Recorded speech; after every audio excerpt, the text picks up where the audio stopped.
S, recording ಪ್ರಾರಂಭ ಆಗಿದೆ. ಮತ್ತೊಮ್ಮೆ ಎಲ್ರಿಗೂ ಸ್ವಾಗತ.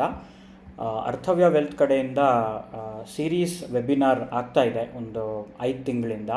ಪ್ರಾರಂಭದಲ್ಲಿ ಈಕ್ವಿಟಿ ಇನ್ವೆಸ್ಟ್ಮೆಂಟ್ಸ್ ಹೇಗೆ ಮಾಡೋದು ಅನ್ನೋವಂಥದ್ರ ಬಗ್ಗೆ ವೆಬಿನಾರ್ ಆಯಿತು. ಅದಾನಂತರ ಟರ್ಮ್ ಇನ್ಶೂರೆನ್ಸ್ ಬಗ್ಗೆ ಒಂದು ವೆಬಿನಾರ್ ಆಯಿತು. ಅದಾದ ನಂತರ ಮೆಡಿಕಲ್ ಇನ್ಶೂರೆನ್ಸ್ನ ಒಂದು ಬಗ್ಗೆ ವೆಬಿನಾರ್ ಅಂತೂ ತುಂಬ ಒಳ್ಳೆಯ ರೆಸ್ಪಾನ್ಸನ್ನು ಪಡೆದುಕೊಳ್ತು. ಮತ್ತು ತುಂಬ ಜನ ಅವ್ರ ಪಾಲಿಸಿ ರಿವ್ಯೂ ಮಾಡುವಂಥದ್ದು, ಪಾಲಿಸಿ ಮಾಡಿಸ್ಕೊಳ್ಳುವಂಥದ್ದು, ಈ ರೀತಿ ಎಲ್ಲ ಒಂದು ಆ್ಯಕ್ಷನ್ಗಳು ಮತ್ತು ತುಂಬ ಒಳ್ಳೆಯ ನಾಲೆಡ್ಜ್ ಶೇರ್ ಆಯಿತು ಅನ್ನೋವಂಥ ಫೀಡ್ಬ್ಯಾಕ್ ಕೂಡ ಸಿಕ್ಕಿತು. ಸೊ ಅದರ ಮುಂದಿನ ಭಾಗವಾಗಿ ನಾವು ಫೈನಾನ್ಷಿಯಲ್ ಪ್ಲ್ಯಾನಿಂಗ್ ಮಾಡಬೇಕಾದ್ರೆ ಭಾಳ ಎಸೆನ್ಷಿಯಲಿ ನಾವು ಮಾಡಬೇಕಾಗಿರೋದು ಏನಂತಂದರೆ ನಮ್ಮ ಬಜೆಟಿಂಗ್ ನಾವು ಹೇಗೆ ಮಾಡ್ತೀವಿ ಅದನ್ನು ನಾವು ಪ್ಲ್ಯಾನ್ ಮಾಡಬೇಕು ಅಂತ ನನಗನ್ನಿಸ್ತು. ಸೊ ಹಾಗಾಗಿ ಇವತ್ತಿನ ಒಂದೇನು ವೆಬಿನಾರ್ ಇದೆ ಅದನ್ನು ನಾನು ಬಜೆಟಿಂಗ್ ಯಾವ ರೀತಿ ಮಾಡಬೇಕು ನಾವು ಇದರ ಬಗ್ಗೆ ನಾನು ಈ ವೆಬಿನಾರ್ನ ಇಟ್ಕೊಂಡಿದ್ದೀನಿ. ಯಾರಾದರೂ ಒಬ್ಬರು ಅನ್ಮ್ಯೂಟ್ ಮಾಡಿ ಹೇಳಿ, ನನ್ನ ಸ್ಕ್ರೀನ್ ಕಾಣಿಸ್ತಾ ಇದೆಯಾ ಅಂತ.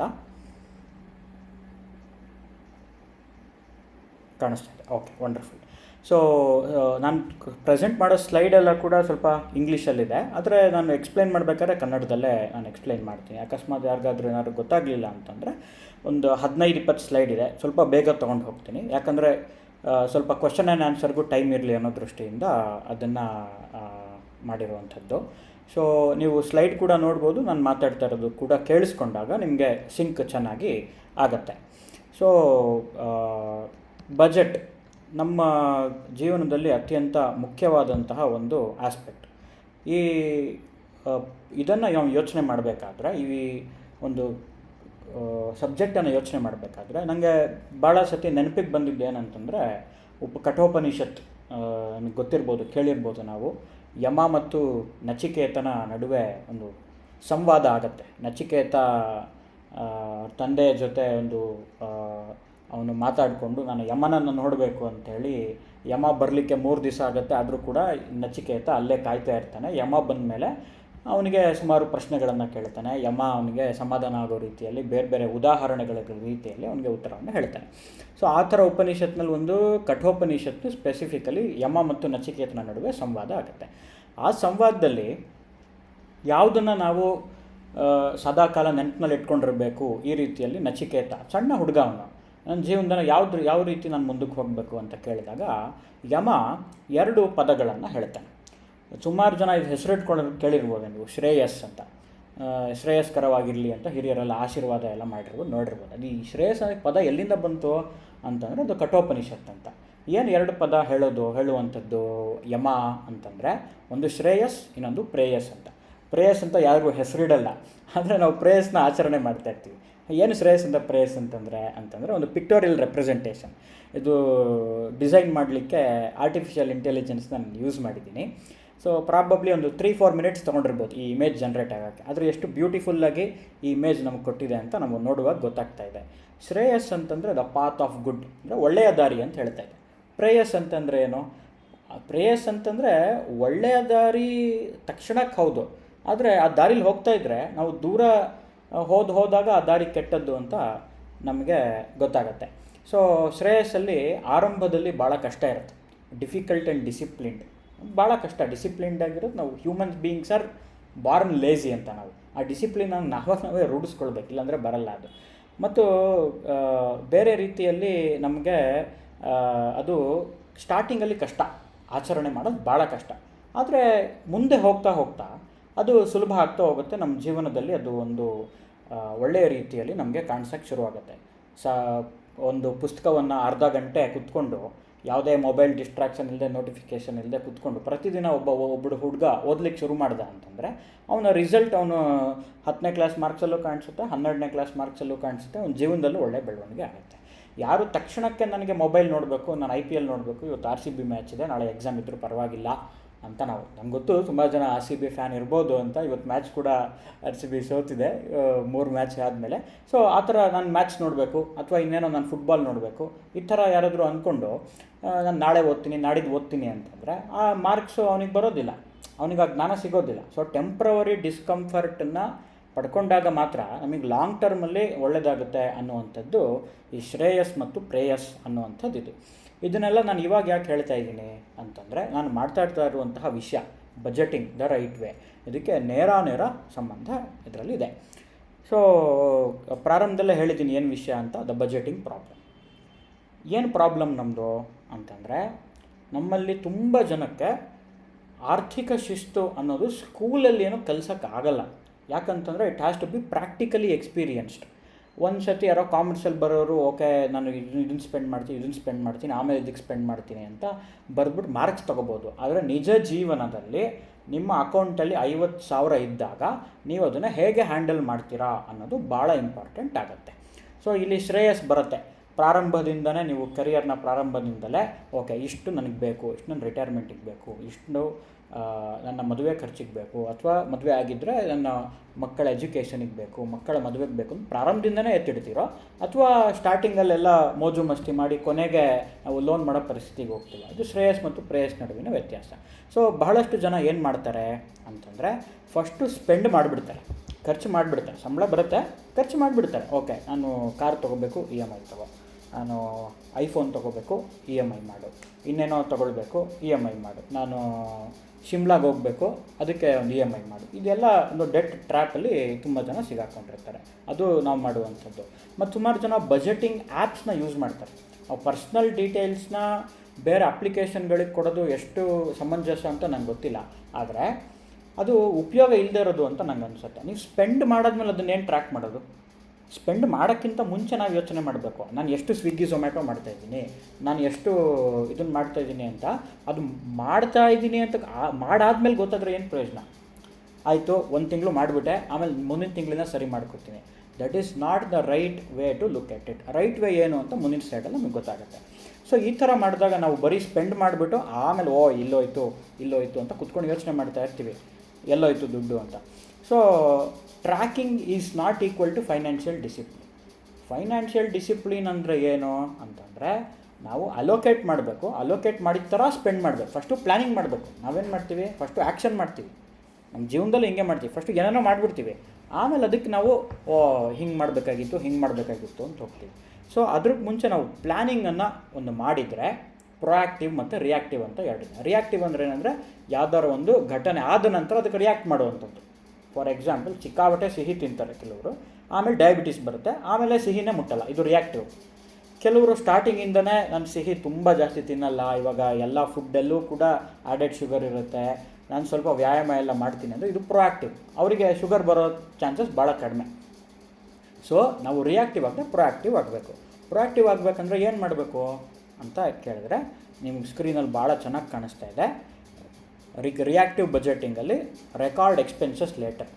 ನಾವು ಖರ್ಚು ಮಾಡಾದ್ಮೇಲೆ ನಾವು ರೆಕಾರ್ಡ್ ಮಾಡ್ತಾ ಇದ್ದೀವಿ ಎಕ್ಸ್ಪೆನ್ಸಸ್ನ. ಆದರೆ ಪ್ರೊಯಾಕ್ಟಿವ್ ಬಜೆಟಲ್ಲಿ ಅಲೋಕೇಟ್ ಬಿಫೋರ್ ಸ್ಪೆಂಡಿಂಗ್. ನನಗೆ 50,000 ಸಂಬಳ ಬರ್ತಾ ಇದೆ ಅಥವಾ 1,00,000 ಸಂಬಳ ಬರ್ತಾ ಇದೆ ಅಂತಂದರೆ, 20,000 ನನ್ನ ರಿಟೈರ್ಮೆಂಟ್ಗೆ, 10,000 ನನ್ನ ಮಕ್ಕಳ ಎಜುಕೇಷನ್ಗೆ, ಇನ್ನು ಮಿಕ್ಕಿದ್ದು ನನ್ನ ಮನೆ ಖರ್ಚಿಗೆ, ಇನ್ನು ಮಿಕ್ಕಿದ್ದು AC ಬೇಕೋ, ಕೂಲರ್ ಬೇಕೋ, ಏನು ಬೇಕೋ ಅದನ್ನು ನಾವು ಅಲೋಕೇಟ್ ಮಾಡಬೇಕು ಅಂತ. Emotional spending continues. ನೀವು ಎಲ್ಲಿ ತನಕ ರಿಯಾಕ್ಟಿವ್ ಆಗಿರ್ತೀರಾ ಅಲ್ಲಿ ತನಕ ಎಮೋಷ್ನಲಿ ಸ್ಪೆಂಡ್ ಮಾಡ್ತಾ ಇರ್ತೀವಿ. ಯಾರೋ ಫ್ರೆಂಡ್ ಕರೀತಾರೆ, ಬಾ ಮಗ ಹೋಗೋಣ ಈ ಸತಿ ಇನ್ನೆಲ್ಲೋ ಹೋಗೋಣ ಪಾರ್ಟಿ ಮಾಡೋಣ ಅಂತ. ಫ್ರೆಂಡ್ ಕರೆದ ಹೋಗದೆ ಇರೋಕ್ಕಾಗತ್ತಾ? ಹೋಗೋದು. ಇನ್ನೊಬ್ರು ಯಾರೋ ಕರೀತಾರೆ, RCB ಮ್ಯಾಚ್ ಇದೆ, ಸಿಕ್ಕಾಬಿಟ್ಟು RCB ಮತ್ತೆ ಮುಂದಿನ ವರ್ಷನೇ ಬರೋದು, ಬಾ ಮಗ ಹೋಗ್ತದೆ. ಇನ್ಯಾರೋ ಹೇಳ್ತಾರೆ, ಈ ಸತಿ ಹೆಣ್ಮಕ್ಳಿದ್ರೆ ಇಲ್ಲಿ ಸೀರೆ ಮೈಸೂರು ಸಿಲ್ಕ್ ಸೀರೆ ಡಿಸ್ಕೌಂಟಿಗೆ ಸಿಗ್ತಾಯಿದೆ ತೊಗೊಳ್ಳೋಣ ಅಂತ. ಸೊ ಈ ಥರ ನಮಗೆ ಎಮೋಷ್ನಲ್ ಸ್ಪೆಂಡಿಂಗ್ ಜಾಸ್ತಿ ಆಗಿಬಿಡುತ್ತೆ. ಮತ್ತು ಸ್ಪೆಂಡಿಂಗಿಗೆ ಒಂದು ಲಿಮಿಟ್ ಅಂತ ನಾವು ಹಾಕ್ಕೊಳ್ಳಲ್ಲ. ಲಿಮಿಟ್ ಹಾಕ್ಕೊಳ್ಳದೇ ಇದ್ದಾಗ ಏನಾಗುತ್ತೆ, ಕ್ರೆಡಿಟ್ ಕಾರ್ಡ್ ಇದೆ, SBI ಅವ್ರೊಂದು ಕ್ರೆಡಿಟ್ ಕಾರ್ಡ್ ಕೊಡ್ತಾರೆ, ICICI ಅವ್ರು ಕೊಡ್ತಾರೆ, ಅಮೆಝಾನ್ ಅವರು ಒಂದು ಕೊಡ್ತಾರೆ, ಫ್ಲಿಪ್ಕಾರ್ಟ್ ಅವರು ಒಂದು ಕೊಡ್ತಾರೆ, ಎಲ್ಲರೂ ಕೊಡ್ತಾರೆ. ಯಾಕಂದರೆ ಅವ್ರಿಗೆ ಬಿಸ್ನೆಸ್ ಗುರು, ಅದು ಕೊಟ್ಟೇ ಕೊಡ್ತಾರೆ. ಅದು ನಮಗೆ ಅವ್ರಿಗೆ ಗೊತ್ತು ಜನ ಯಾವ ರೀತಿ ಇಂಡಿಸಿಪ್ಲಿನ್ಡಾಗಿ ಸ್ಪೆಂಡ್ ಮಾಡ್ತಾರೆ ಅಂತ. ಕ್ರೆಡಿಟ್ ಕಾರ್ಡನ್ನು ಉಜ್ಜಿಬಿಡ್ತೀವಿ. ಕ್ರೆಡಿಟ್ ಕಾರ್ಡ್ ಉಜ್ಜೋದಂದರೆ ಏನೋ, ನಮ್ಮ ಹತ್ರ ಇಲ್ಲದೆ ಇರೋ ದುಡ್ಡನ್ನು ಖರ್ಚು ಮಾಡೋದು, ಆಮೇಲೆ ಅದನ್ನು ತುಂಬಿಸ್ಬೇಕಲ್ಲ. ಸೊ ಮುಂದಿನ ತಿಂಗಳು ಸ್ಯಾಲ್ರಿ ಬಂದ ತಕ್ಷಣ ಅದನ್ನು ಎಷ್ಟು ಜನ ತುಂಬಿಸ್ತಾರೆ? ತುಂಬಿಸಲ್ಲ, ಇಂಟ್ರೆಸ್ಟ್ ಜಾಸ್ತಿ ಆಗ್ತಾ ಹೋಗುತ್ತೆ.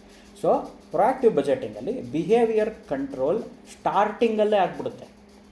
ಅಂದರೆ ಖರ್ಚು ಮಾಡೋಕ್ಕಿಂತ ಮುಂಚೆನೇ ನಮ್ಮದು ಬಿಹೇವಿಯರ್ ಸೆಟ್ ಆಗಿಬಿಡುತ್ತೆ. ಸೊ ಇದಕ್ಕೆ ನಮ್ಮ ಶಿಫ್ಟ್ ಏನಾಗಬೇಕು ಅಂತಂದರೆ, ಸ್ಪೆಂಡ್ ಮಾಡಾದ್ಮೇಲೆ ಟ್ರ್ಯಾಕ್ ಮಾಡೋದನ್ನು ಫಸ್ಟ್ ನಿಲ್ಲಿಸ್ಬೇಕು. ಅದಾದ ನಂತರ ಪ್ರೀ ಅಲೋಕೇಶನ್ ಮಾಡಬೇಕು. ಒಂದು ಭಾಳ ಒಳ್ಳೆಯ ಉದಾಹರಣೆ ಕೊಡ್ತೀನಿ ನೆಕ್ಸ್ಟ್ ಸ್ಲೈಡಲ್ಲಿ. ಮತ್ತು ಈ ಥರ ಅಲೋಕೇಶನ್ ನಾವು ಮಾಡಿದಾಗ every rupee gets A job. ನಿಮ್ಗೆ 50,000 ರೂಪಾಯಿ ನಿಮ್ಮ ಅಕೌಂಟಿಗೆ ಬಂದು ಬಿದ್ದಿದೆ ಅಂದರೆ 50,000 ಎಲ್ಲೆಲ್ಲಿ ಹೋಗಬೇಕು, ಪ್ರತಿಯೊಂದು ರೂಪಾಯಿ ಕೂಡ ಎಲ್ಲೆಲ್ಲಿ ಹೋಗುತ್ತೆ, ಅದು ಭಾಳ ಭಾಳ ಇಂಪಾರ್ಟೆಂಟ್. ಅದಕ್ಕೆ ನೀವು ಫಸ್ಟೇ ಕೆಲಸ ಕೊಡಬೇಕು. ನೀನು ಇಲ್ಲಿ ಹೋಗಬೇಕು ಅಂತ ಡೈರೆಕ್ಷನ್ ತೋರಿಸ್ಬೇಕು. ನೀವು ನಿಮ್ಮ ದುಡ್ಡಿಗೆ ದಯವಿಟ್ಟು ಯಾರು ಮ್ಯೂಟಲ್ಲಿಲ್ಲ ದಯವಿಟ್ಟು ಮ್ಯೂಟ್ ಮಾಡಿ, ತುಂಬ ಬ್ಯಾಕ್ಗ್ರೌಂಡ್ ವಾಯ್ಸ್ ಬರ್ತಾ ಇದೆ. ಒಂದು second.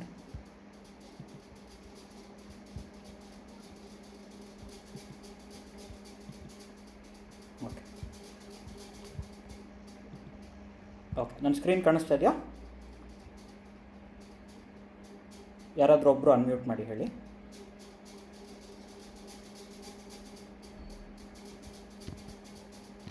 Okay, just a minute.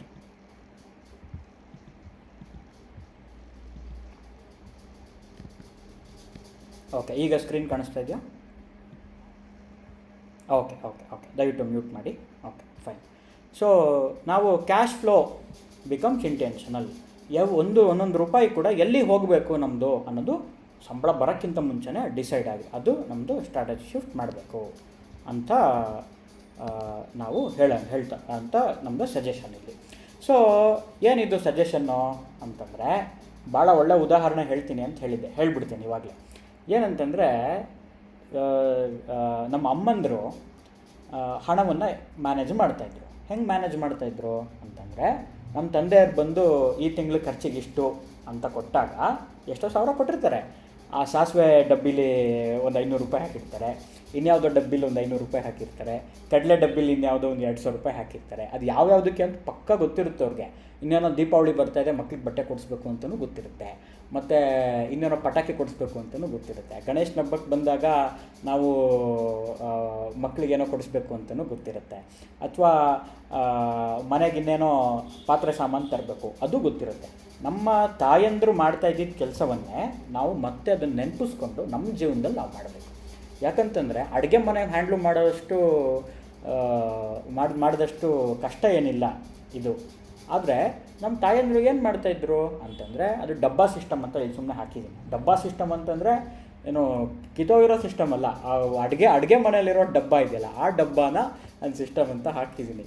So ಡಬ್ಬ ಅಂದರೆ ಕಂಟೈನರು ಅಥವಾ ಎನ್ವಲಪ್ ಏನು ಬೇಕಾದ್ರೂ ಅದನ್ನು ಅಂದ್ಕೊಳ್ಬೋದು. ಇನ್ಕಮ್ನ ನಾವು ಡಿವೈಡ್ ಮಾಡಬೇಕು. ಆ ಡಿವೈಡ್ ಮಾಡಿದಾಗ ನಮಗೆ ಯಾವುದಕ್ಕೆ ಎಷ್ಟೆಷ್ಟು ಹೋಗುತ್ತೆ ಅಂತ ಇದನ್ನು ಹೇಳೋದು ಭಾಳ ಸುಲಭ. ಏನು ಇಷ್ಟು ಸಿಂಪಲ್ಲಾಗಿ ಹೇಳ್ತಾ ಇದ್ದಾರಲ್ಲ ಇವರು, ಆಯಿತು ಹಾಕಿಟ್ವಿ ಏನು ಅಂತ. ಆದರೆ ಇದನ್ನು ಡೆಲಿಜೆಂಟ್ಲಿ ಎಷ್ಟು ತಿಂಗಳು ಹಾಕಿಡ್ತೀರಾ? ಆಯಿತು, ಗುರುದತ್ ಸೆಷನ್ ಮಾಡಿದ್ರು, ಹೇಳಿದ್ದಾರೆ ಅವು ಫೈನಾನ್ಷಿಯಲ್ ಡಿಸಿಪ್ಲಿನ್ ಬರಬೇಕು ನಮಗೆ ಅಂತ. 1 ತಿಂಗಳು ಹಾಕಿಟ್ರೆ ನಡೆಯಲ್ಲ, 2 ತಿಂಗಳು ಹಾಕಿಟ್ರೆ ನಡೆಯಲ್ಲ, 3 ತಿಂಗಳು ಹಾಕಿಟ್ರೆ ನಡೆಯಲ್ಲ.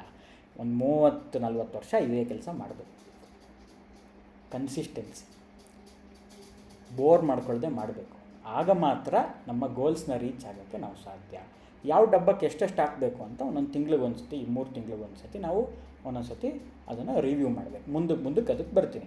ಸೊ ಆವಾಗ ಏನಾಗುತ್ತೆ, ಫಾರ್ ಎಕ್ಸಾಂಪಲ್ ಯಾವುದೋ ಒಂದು ಡಬ್ಬಿಗೆ ಹಾಕಿದ್ದೀವಿ, ಎಲ್ಲೋ ಫ್ಯಾಮಿಲಿಯವ್ರು ನೀವು ಟೂರ್ಗೆ ಹೋಗ್ಬೇಕು, ಆ ಟೂರಿಗೆ ಎಷ್ಟು ದುಡ್ಡು ಬೇಕು ಅಂತ ನಿಮ್ಗೊಂದು ಅಂದಾಜು ಇರುತ್ತೆ. ಒಂದು 4 ಜನ ಫ್ಯಾಮಿಲಿ ಅಂತ ಇಟ್ಕೊಂಡ್ರೆ ಎಲ್ಲೋ ಒಂದು ಕಡೆ ಹೋಗಿ ಬರಬೇಕು. ಸೊ ಅಲ್ಲಿ ಒಂದು 10,000 ಖರ್ಚಾಗುತ್ತೆ. ಸೊ ತಿಂಗಳಿಗೆ ಇನ್ನೊಂದು 3-4 ತಿಂಗಳಿಗೆ ಹೋಗೋದಿದ್ರೆ ತಿಂಗಳಿಗೆ 3,000 ಹಾಕಿರ್ತೀರ. ಸೊ ಅಲ್ಲಿ ಹಾಕಿಟ್ಟಾಗ ನಮಗಲ್ಲಿ 10,000 ಇರುತ್ತೆ ಅಂತ ಗೊತ್ತಾಯಿತು. 10,000 ಆದ್ಮೇಲೆ ಮತ್ತೆ ಅದಕ್ಕೆ ಹಾಕಬಾರ್ದು, ಯಾಕಂದರೆ ಅದಕ್ಕೆ ಲಿಮಿಟ್ ಎಷ್ಟು? 10,000. ಯಾಕಂದರೆ ನಂಗೆ ಸಂಬಳ ಬರ್ತಾ ಇರೋದು ಇಷ್ಟು ಗುರು, ನಾನು ಊಟಿಗೆ ಹೋಗ್ಬೇಕಾ, ನಾನು ಶಿಮ್ಲಾಗೆ ಹೋಗ್ಬೇಕಾ, ನಾನು ಥೈಲ್ಯಾಂಡ್ಗೆ ಹೋಗ್ಬೇಕಾ, ನಾನು ಡಿಸೈಡ್ ಮಾಡಬೇಕು. ಅಕಸ್ಮಾತ್ ಥೈಲ್ಯಾಂಡ್ಗೆ ಹೋಗ್ಬೇಕಾ ಅಥವಾ ಇನ್ನೆಲ್ಲೋ ವಿಯೆಟ್ನಾಮಿಗೆ ಹೋಗ್ಬೇಕಾ, ಜಾಸ್ತಿ ದುಡಿಬೇಕು. There is no other option. ಅದಕ್ಕೋಸ್ಕರ ನಾನು ಲೋನ್ ತೊಗೊಂಡು, ಈಗ ಚಾರ್ವಾಕ ಹೇಳ್ತಾನೆ ಪ್ರತಿ ಸತಿ ಸಾಲ ಮಾಡಿ ತುಪ್ಪ ತಿನ್ನು ಅಂತ. ಈ ಥರದ ಜನ ತುಂಬ ಜನ ಇದ್ದಾರೆ, ಇಲ್ಲ ಅಂತ ನಾನು ಹೇಳಲ್ಲ. ಅದನ್ನು ಒಂದು ಥಿಯರಿ ಬೇಸಿಸ್ ಆಗಿ ಪ್ರೆಸೆಂಟ್ ಮಾಡ್ತಾರೆ. ಆದರೆ ನಮಗದು ಒಗ್ಗತ್ತಾ? ಸಾಲ ಮಾಡಿಕೊಂಡು ಬ್ಯಾಂಕವ್ರು ನಮ್ಮ ಮನೆ ಹತ್ರ ಬಂದರೆ ನಮಗದು ರಾತ್ರಿ ನಿದ್ದೆ ಬರುತ್ತಾ? ಬೇರೆಯವ್ರ ಹತ್ರ ದುಡ್ಡು ಇಸ್ಕೊಂಡ್ರೆ ನಮಗೆ ರಾತ್ರಿ ನಿದ್ದೆ ಬರುತ್ತಾ? ಇದು ನಮ್ಮನ್ನು ನಾವು ಕೇಳ್ಕೊಬೇಕಾಗಿರೋ ಪ್ರಶ್ನೆ. ಸೊ ಈ ಥರ ನಾವು ಅಲೋಕೇಟ್ ಮಾಡಿ ನಮ್ಮ ಲಿಮಿಟ್ಸ್ ಏನಿದೆ ಆ ಲಿಮಿಟ್ಸಿಗೆ ಯಾವ್ಯಾವ ಡಬ್ಬಕ್ಕೆ ಎಷ್ಟೆಷ್ಟು, ನಮ್ಮ ಹೆಲ್ತಿಗೆ ಎಷ್ಟು ಬೇಕು, ಮಕ್ಕಳ ಎಜುಕೇಷನ್ ಎಲ್ಲಿ ನಾವು ಓದಿಸ್ತೀವಿ, ಅದು ಗೌರ್ಮೆಂಟ್ ಸ್ಕೂಲಲ್ಲಿ ಓದಿಸ್ತೀವ, ಪ್ರೈವೇಟ್ ಸ್ಕೂಲಲ್ಲಿ ಓದಿಸ್ತೀವ, ಅಥವಾ ಟಾಪ್ ಆ್ಯಂಡ್ ಯಾವುದೋ CBSE ಹೈ ಸ್ಕೂಲಲ್ಲಿ ಓದಿಸ್ತೀವ, ಅಥವಾ ಫಾರಿನಲ್ಲಿ ಓದಿಸ್ತೀವ. ಫಾರಿನ್ಗೂ ಓದಕ್ಕೆ ಹೋಗ್ತಾರೆ, ತುಂಬ ಜನ ಓದಕ್ಕೆ ಹೋಗ್ತಾರೆ ಫಾರಿನ್ಗೆ. ಅದು ನಮ್ಮ ಮಕ್ಕಳು ನಾವು ಎಲ್ಲಿ ಓದಿಸ್ಬೇಕು ಅನ್ನೋದು ಎಲ್ಲಿ ಡಿಸೈಡ್ ಆಗುತ್ತೆ ಅಂತಂದರೆ ಈ ಬಜೆಟಲ್ಲಿ ಡಿಸೈಡ್ ಆಗುತ್ತೆ. ನೀವು ಅವರು ಸಣ್ಣ ವಯಸ್ಸಿದ್ದಂಗಿಂದನೇ ನೀವು ಎಷ್ಟು ಮಕ್ಕಳ ಎಜುಕೇಷನ್ ಅನ್ನೋ ಡಬ್ಬಕ್ಕೆ ಎಷ್ಟು ಹಾಕ್ತೀರಾ ಅದ್ರ ಮೇಲೆ ಡಿಪೆಂಡ್ ಆಗುತ್ತೆ. ಸೊ ರೂಲ್ಸ್ ಏನು ಈ ಡಬ್ಬಾ ಸಿಸ್ಟಮ್ದು ಅಂತಂದರೆ, allocate immediately after income arrives. ಈ ದುಡ್ಡು ಬಂದ ತಕ್ಷಣ ಅದಕ್ಕೆ ಸೆಗ್ರಿಗೇಟ್ ಮಾಡಬೇಕು. ಗುರುದ ಡಬ್ಬ ಎಲ್ಲಿ ಹುಡ್ಕೊಂಡು ಹೋಗಲಿ, ಇವಾಗ ಅಡುಗೆ ಮನೇಲಿ ಇಡೋಕ್ಕಾಗಲ್ಲ, ಅಲ್ಲಿ ಇಂಟ್ರೆಸ್ಟ್ ಬರಲ್ಲ ಅಂತ ಕೇಳಿದ್ರೆ ಅದಕ್ಕೆ ನಾನು ಆಮೇಲೆ ಉತ್ತರ ಹೇಳ್ತೀನಿ. ಸೊ ಡಬ್ಬಲ್ಲಿ ಹಾಕಿ ಅಂದರೆ ಅಡುಗೆ ಮನೇಲಿ ಇರೋ ಡಬ್ಬ ಅಲ್ಲ, ಅದಕ್ಕೆ ಮ್ಯೂಚುವಲ್ ಫಂಡ್ಸ್ ಇದೆ, ಲಿಕ್ವಿಡ್ ಫಂಡ್ಸ್ ಇದೆ, FD RD, ಅವು ಸ್ವಲ್ಪ ಎವಾಲ್ವ್ ಆಗಿದ್ದೀವಿ ನಮ್ಮ ಪ್ರೀವಿಯಸ್ ಜನ್ರೇಷನ್ಗಿಂತ. ಸೊ ಈಚ್ ಡಬ್ಬ has a strict and dedicated purpose. Okay, ಆವಾಗಲೇ ಹೇಳಿದೆ ಟ್ರಾವೆಲ್ಗಿಷ್ಟು, ಮೆಡಿಕಲ್ಗಿಷ್ಟು. ಇವಾಗ ಎಲ್ಲರ ಮನೇಲೂ ನಾವು ಮೆಡಿಕಲ್ ಇನ್ಶೂರೆನ್ಸ್ ಕಟ್ಟಲೇಬೇಕು, ಇಲ್ಲಾಂದರೆ ಮಿಡಲ್ ಕ್ಲಾಸವ್ರು ಬದುಕೋಕ್ಕಾಗಲ್ಲ. ಟರ್ಮ್ ಇನ್ಶೂರೆನ್ಸ್ ತೊಗೊಳ್ಳೇಬೇಕು. ಅಥವಾ ಇನ್ನೇನೋ ಇವಾಗ ಆವ್ರೇಜ್ ಇನ್ಕಮ್ ಎಲ್ಲಿ ಸ್ಪೆಂಡ್ ಆಗ್ತಾಯಿದೆ ಅಂತ ನೋಡಿದ್ರೆ ಒಳ್ಳೆ ಹೋಟ್ಲಲ್ಲಿ ಸ್ಪೆಂಡ್ ಆಗ್ತಾಯಿದೆ. ತುಂಬ ಮುಂಚೆ ನಾವು ಚಿಕ್ಕವರಾಗಿದ್ದಾಗ ನಮ್ಮ ಅಪ್ಪ ಅಮ್ಮ ತುಂಬ ಹೋಟ್ಲಿಗೆ ಕರ್ಕೊಂಡು ಹೋಗ್ತಾಯಿದ್ರು ಅಂತಿಲ್ಲ. ಆದರೆ ಈಗ ನಾವು ಯಾವುದೇ ಇನ್ಕಮ್ ಲೆವೆಲಲ್ಲಿರಲಿ ಅವರು ತಿಂಗಳಿಗೆ ಒಂದು ಸತಿ 2 ಸತಿ ದೊಡ್ಡ ಹೋಟ್ಲಿಗೆ ಹೋಗೋದು ವೆರಿ ಕಾಮನ್ ಇದು. ಮತ್ತು ವರ್ಷಕ್ಕೊಂದು ಸತಿ ಟ್ರಿಪ್ಪಿಗೆ ಹೋಗುವಂಥದ್ದು very common. So income levels increase ಆದಂಗೆ ಕನ್ಸಂಪ್ಷನ್ ಲೆವೆಲ್ ಕೂಡ ಇನ್ಕ್ರೀಸ್ ಆಗುತ್ತೆ. ಮತ್ತು no touching or borrowing from other dabba. Okay, ಈ ತಿಂಗಳು ಇದಕ್ಕೆ ಖರ್ಚಾಗೋಯ್ತು, ಸ್ವಲ್ಪ ಏನೋ ಓವರ್ ಸ್ಪೆಂಡಿಂಗ್ ಮಾಡಿಬಿಟ್ವಿ ಅಂತ ಬೇರೆ ಡಬ್ಬದಿಂದ ತೆಗಿಬಾರ್ದು. ಅವಾಗ ಏನಾಗುತ್ತೆ, ಬೇರೆ ಗೋಲ್ಸು ಕಾಂಪ್ರಮೈಸ್ ಆಗುತ್ತೆ. ಸಾಮಾನ್ಯ ಏನಾಗುತ್ತೆ ಅಂತಂದರೆ ನಾವು ಸರಿಯಾಗಿ ಸೇವ್ ಮಾಡಲ್ಲ, ಮಕ್ಕಳ ಎಜುಕೇಷನ್ ಬರುತ್ತೆ, ನಮ್ಮ ರಿಟೈರ್ಮೆಂಟ್ಗೆ ಅಂತ ಇಟ್ಕೊಂಡಿದ್ದ ದುಡ್ಡನ್ನ ನಾವೇನು ಮಾಡ್ತೀವಿ, ಮಕ್ಕಳ ಎಜುಕೇಷನಿಗೆ ಕೊಟ್ಬಿಡ್ತೀವಿ. ಮಕ್ಕಳ ಮದುವೆ ಚೆನ್ನಾಗಿ ಮಾಡಬೇಕು, ಅವನು ಅಷ್ಟು ಚೆನ್ನಾಗಿ ಮಾಡಿದ್ದಾನೆ, ನನ್ನ ಮಗನ ಮದುವೆ ಇಷ್ಟು ಚೆನ್ನಾಗಿ ಮಾಡಬೇಕು, ನನ್ನ ಮಗಳ ಮದುವೆ ಇಷ್ಟು ಚೆನ್ನಾಗಿ ಮಾಡಬೇಕು. ಈ ಥರ ಎಮೋಷನಲಿ ನಾವು ಡಿಸಿಷನ್ಸ್ನ ತೊಗೊಂಡು ನಮಗೆ ರಿಟೈರ್ಮೆಂಟ್ಗೆ ಅಂದರೆ ಡಿಗ್ನಿಟಿ, ರಿಟೈರ್ಮೆಂಟ್ ಅಂತಂದರೆ ಲಿವಿಂಗ್ ವಿತ್ ಡಿಗ್ನಿಟಿ ಅಂತ, ಯಾರ ಕೈಗೂ ಚಾಚದೆ ನನ್ನ ಪಾಡಿಗೆ ನಾನು ಜೀವನ ಮಾಡ್ತೀನಿ ಅನ್ನುವಂತಹ ಒಂದು ಡಿಗ್ನಿಟಿ ರಿಟೈರ್ಮೆಂಟ್. ನಾವು ಮಕ್ಕಳ ಮೇಲೆ ಡಿಪೆಂಡ್ ಆಗಬೇಕಾ ರಿಟೈರ್ಮೆಂಟ್ಗೆ, ಅದು ನಮಗೆ ಬಿಟ್ಟಿತ್ತು. ಡಿಪೆಂಡ್ ಆಗಬಾರ್ದು ಅಂತಂದರೆ ಈ ರೀತಿಯ not touching from other dabbas diligently follow ಮಾಡಬೇಕು. When a dabba is finished spending stops. ಆಯಿತು ಗುರು, ಇವಾಗ ನಮಗೆಲ್ಲರಿಗೂ ಗ್ಯಾಡ್ಜೆಟ್ಸ್ ಭಾಳ ಇಷ್ಟ. ನಮಗೆ ಮೊಬೈಲಿಂದ ನಾವು ಬದುಕೋದು ಭಾರಿ ಕಷ್ಟ. ಅಥವಾ ಇನ್ನೇನೋ ಗ್ಯಾಡ್ಜೆಟ್ಸ್ ಬರುತ್ತೆ. ಇವಾಗ ಕಸ ಗುಡ್ಸೋಕೊಂಡು ಗ್ಯಾಡ್ಜೆಟ್ ಬಂದಿದೆ. ನಾನು ಮೊನ್ನೆ ಎಲ್ಲೋ ನೋಡ್ತಾ ಇದ್ದೆ ಟ್ವಿಟ್ಟರಲ್ಲಿ, ಏನೋ ಮನೆಯಲ್ಲಿ ಬಟ್ಟೆ ಮಡ್ಚೋಕ್ಕೆ ಒಂದು ರೋಬೋಟ್ ಬಂದಿದೆ. ಈಗ ಜಪಾನವರೇನೋ ಪ್ರಿಪೇರ್ ಮಾಡಿದ್ದಾರೆ. ನಮ್ಮ ದೇಶಕ್ಕೆ ಪ್ರಾಬಬ್ಲಿ ಇನ್ನೊಂದು 2-3 ತಿಂಗಳಲ್ಲಿ ಬರಬಹುದು. ಸೊ ಆ ಗ್ಯಾಡ್ಜೆಟ್ಸ್ ಎಲ್ಲ ಭಾಳ ಇಷ್ಟ ನಮಗೆ. ಕಸ ಗುಡ್ಸೋಕ್ಕೊಂದು, ಪಾತ್ರೆ ತೊಳೆಯೋಕ್ಕೊಂದು ಮಿಷಿನ್ ಬಂದಿದೆ ಈಗ. ಆಮೇಲೆ ವಾಷಿಂಗ್ ಮಿಷಿನ್ ಒಂದು 10-15 ವರ್ಷದಿಂದ ಇದೆ ನಮ್ಮಲ್ಲಿ. ಆಮೇಲೆ ಫ್ರಿಜ್ಜು, ಆಮೇಲೆ ಮೊಬೈಲು, ಆಮೇಲೆ ಸ್ಮಾರ್ಟ್ ವಾಚು. ಇದಕ್ಕೆಲ್ಲ ದುಡ್ಡು ಎಲ್ಲಿಂದ ತರೋದು? ಪ್ರತಿ ತಿಂಗಳು ಅದಕ್ಕೆ ಹಾಕಿಟ್ರೆ ತಾನೆ. ಆಯಿತು, ಪ್ರತಿ ತಿಂಗಳು ಅದಕ್ಕೆ 2,000 ಹಾಕಿಡ್ತಾಯಿದ್ದೀವಿ, ವರ್ಷಕ್ಕೆ 24,000 ಆಗುತ್ತೆ. ನೀವು ತೊಗೊಳಕ್ಕೆ ಹೋಗ್ತೀರಾ ಫ್ರಿಜ್ಜನ್ನು, ವಾಷಿಂಗ್ ಮಿಷಿನೋ ಏನೋ ತೊಗೊಳಕ್ಕೆ ಹೋಗ್ತೀರಾ, ರೀಪ್ಲೇಸ್ ಮಾಡೋಕ್ಕೆ ಹೋಗ್ತೀರಾ. ನೀವು ಎಷ್ಟನ್ನು ಅಲೋಕೇಟ್ ಮಾಡಿದ್ದೀರಾ ಅದೇ ಬಜೆಟಲ್ಲಿ ನೀವು ಅದನ್ನು ತೊಗೊಂಡು ಬರಬೇಕು. ಅಕಸ್ಮಾತ್ ಬಜೆಟ್ ಮೀರಿದ್ರೆ ಬೇರೆ ಗೋಲಿಗೆ ಹೊಡೆತ ಬೀಳುತ್ತೆ. ಸೊ ಕಾಂಪ್ರಮೈಸ್ ಆಗಿಬಿಡ್ತೀವಿ. ಇಲ್ಲ ಜಾಸ್ತಿ ತೊಗೋಬೇಕಾ, ಸ್ಟ್ಯಾಂಡರ್ಡ್ ಆಫ್ ಲಿವಿಂಗ್ ಜಾಸ್ತಿ ಮಾಡ್ಕೊಳ್ಬೇಕಾ, ನಾನು ಆವಾಗಲೇ ಹೇಳಿದ ಥರ ನಮ್ಮ ಇನ್ಕಮ್ನ ಜಾಸ್ತಿ ಮಾಡ್ಕೋಬೇಕು. ಸಂಸ್ಕೃತದಲ್ಲಿ ವಾಕ್ಯ ಇದೆ, ವೀರ ಭೋಗ್ಯ ವಸುಂಧರ ಅಂತ. ಯಾರು ವಸುಂಧರೆಯನ್ನು ಚೆನ್ನಾಗಿ ಅನುಭವಿಸ್ತಾರೆ ಅಂತಂದರೆ ವೀರರು ಅನುಭವಿಸ್ತಾರೆ ಅಂತ. ಇವಾಗ ಯಾರು ಅನುಭವಿಸ್ತಾರೆ ಅಂತಂದರೆ ಜಾಸ್ತಿ ದುಡ್ಡಿರೋರು ಅನುಭವಿಸ್ತಾರೆ. ಸಿಂಪಲ್. ಜಾಸ್ತಿ ದುಡ್ಡು ಯಾವಾಗ ಬರುತ್ತೆ ಅಂದರೆ ನಮ್ಮ ಸ್ಕಿಲ್ ಜಾಸ್ತಿ ಮಾಡ್ಕೊಳ್ಬೇಕು, ನಮ್ಮ ಅರ್ನಿಂಗ್ ಕೆಪಾಸಿಟಿ ಜಾಸ್ತಿ ಮಾಡ್ಕೋಬೇಕು, ನಮ್ಮ ಒಂದು ಟೈಮ್ನ ವ್ಯಾಲ್ಯೂ ಅಷ್ಟು ಜಾಸ್ತಿ ಮಾಡ್ಕೋಬೇಕಂದ್ರೆ ನಾವು ಅಷ್ಟು ದುಡ್ಡನ್ನ ಅರ್ನ್ ಮಾಡುವಂತಹ ತಾಕತ್ತನ್ನು ನಾವು ಬೆಳೆಸ್ಕೊಳ್ಬೇಕು. ಅಕಸ್ಮಾತ್ ಯಾರಾದರೂ ಇವಾಗ ಕೇಳಿಸ್ಕೊಳ್ತಾ ಇದ್ದಾರೆ ವೆಬಿನಾರಲ್ಲಿ, ಗುರು ನಂಗೆ ಬರ್ತಾ ಇರೋದೇ 10,000, 15,000, 20,000 ಸಂಬಳ, ನೀನು ನೋಡಿದ್ರೆ ತುಂಬ ದೊಡ್ಡ ಹೇಳ್ತಾ ಇದೆಯಾ ಅಂತಂದರೆ, ದ ವರ್ಡ್ ರಿವಾರ್ಡ್ಸ್ ಆಪ್ಟಿಮಿಸ್ಟ್ಸ್. ಏನು ಹಿಂಗಂದರೆ ಅಂತಂದರೆ, ಯಾರು ಆಶಾವಾದಿಯಾಗಿರ್ತಾರೆ ಅವ್ರು ಮಾತ್ರ ಬದುಕ್ತಾರೆ. ಯಾರು ನಿರಾಶಾವಾದಿಯಾಗಿರ್ತಾರೆ ಅವರು ಬದುಕೋಕ್ಕೆ ಚಾನ್ಸ್ ಇಲ್ಲ. ನಾನು ಜೀವನ ಇಷ್ಟೇ, ನಾನು ಇಷ್ಟೇ ಸಂಬಳದಲ್ಲಿ ಬದುಕ್ತೀನಿ, ನನಗೆ ಇಷ್ಟು ಸಾಕು, ಬೇರೆದೆಲ್ಲ ಯಾಕೆ ಬೇಕು ಅಂತ ತುಂಬ ಜನ ಹೇಳೋದು ನೋಡಿದ್ದೀನಿ, ನಾನು ತುಂಬ ಕೇಳಿಸ್ಕೊಟ್ಟಿದ್ದೀನಿ. ಆದರೆ ಬಡತನಕ್ಕೂ ಸರಳತೆಗೂ ಭಾಳ ವ್ಯತ್ಯಾಸ ಇದೆ. ಸರಳವಾಗಿರೋದಕ್ಕೆ ಎಲ್ಲರಿಗೂ ಏನಂತಾರೆ ಆ ಒಂದು ಆಪ್ಷನ್ ಇದೆ, ಆದರೆ ಬಡತನಕ್ಕೆ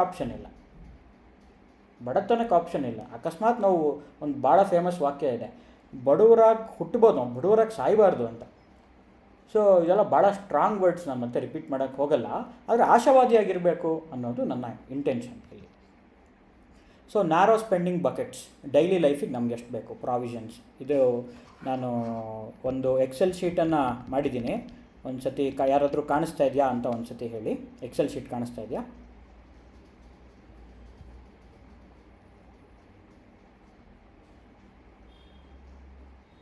ಓಕೆ. ಸೊ ತುಂಬ ಎಕ್ಸ್ಪೆನ್ಸಸ್ ಇದೆ, ಸುಮ್ಮನೆ ಹಿಂಗೆ ಸ್ಕ್ರಾಲ್ ಮಾಡ್ತೀನಿ ನೋಡಿ.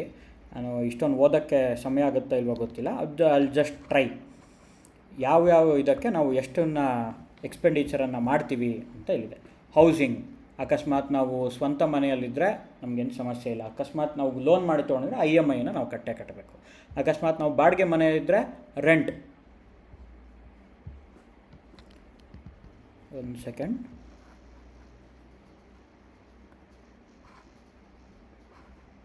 ಹಾಂ, ಒಂದು ಸೆಕೆಂಡ್ ಮತ್ತೆ ಶೇರ್ ಮಾಡ್ತೀನಿ.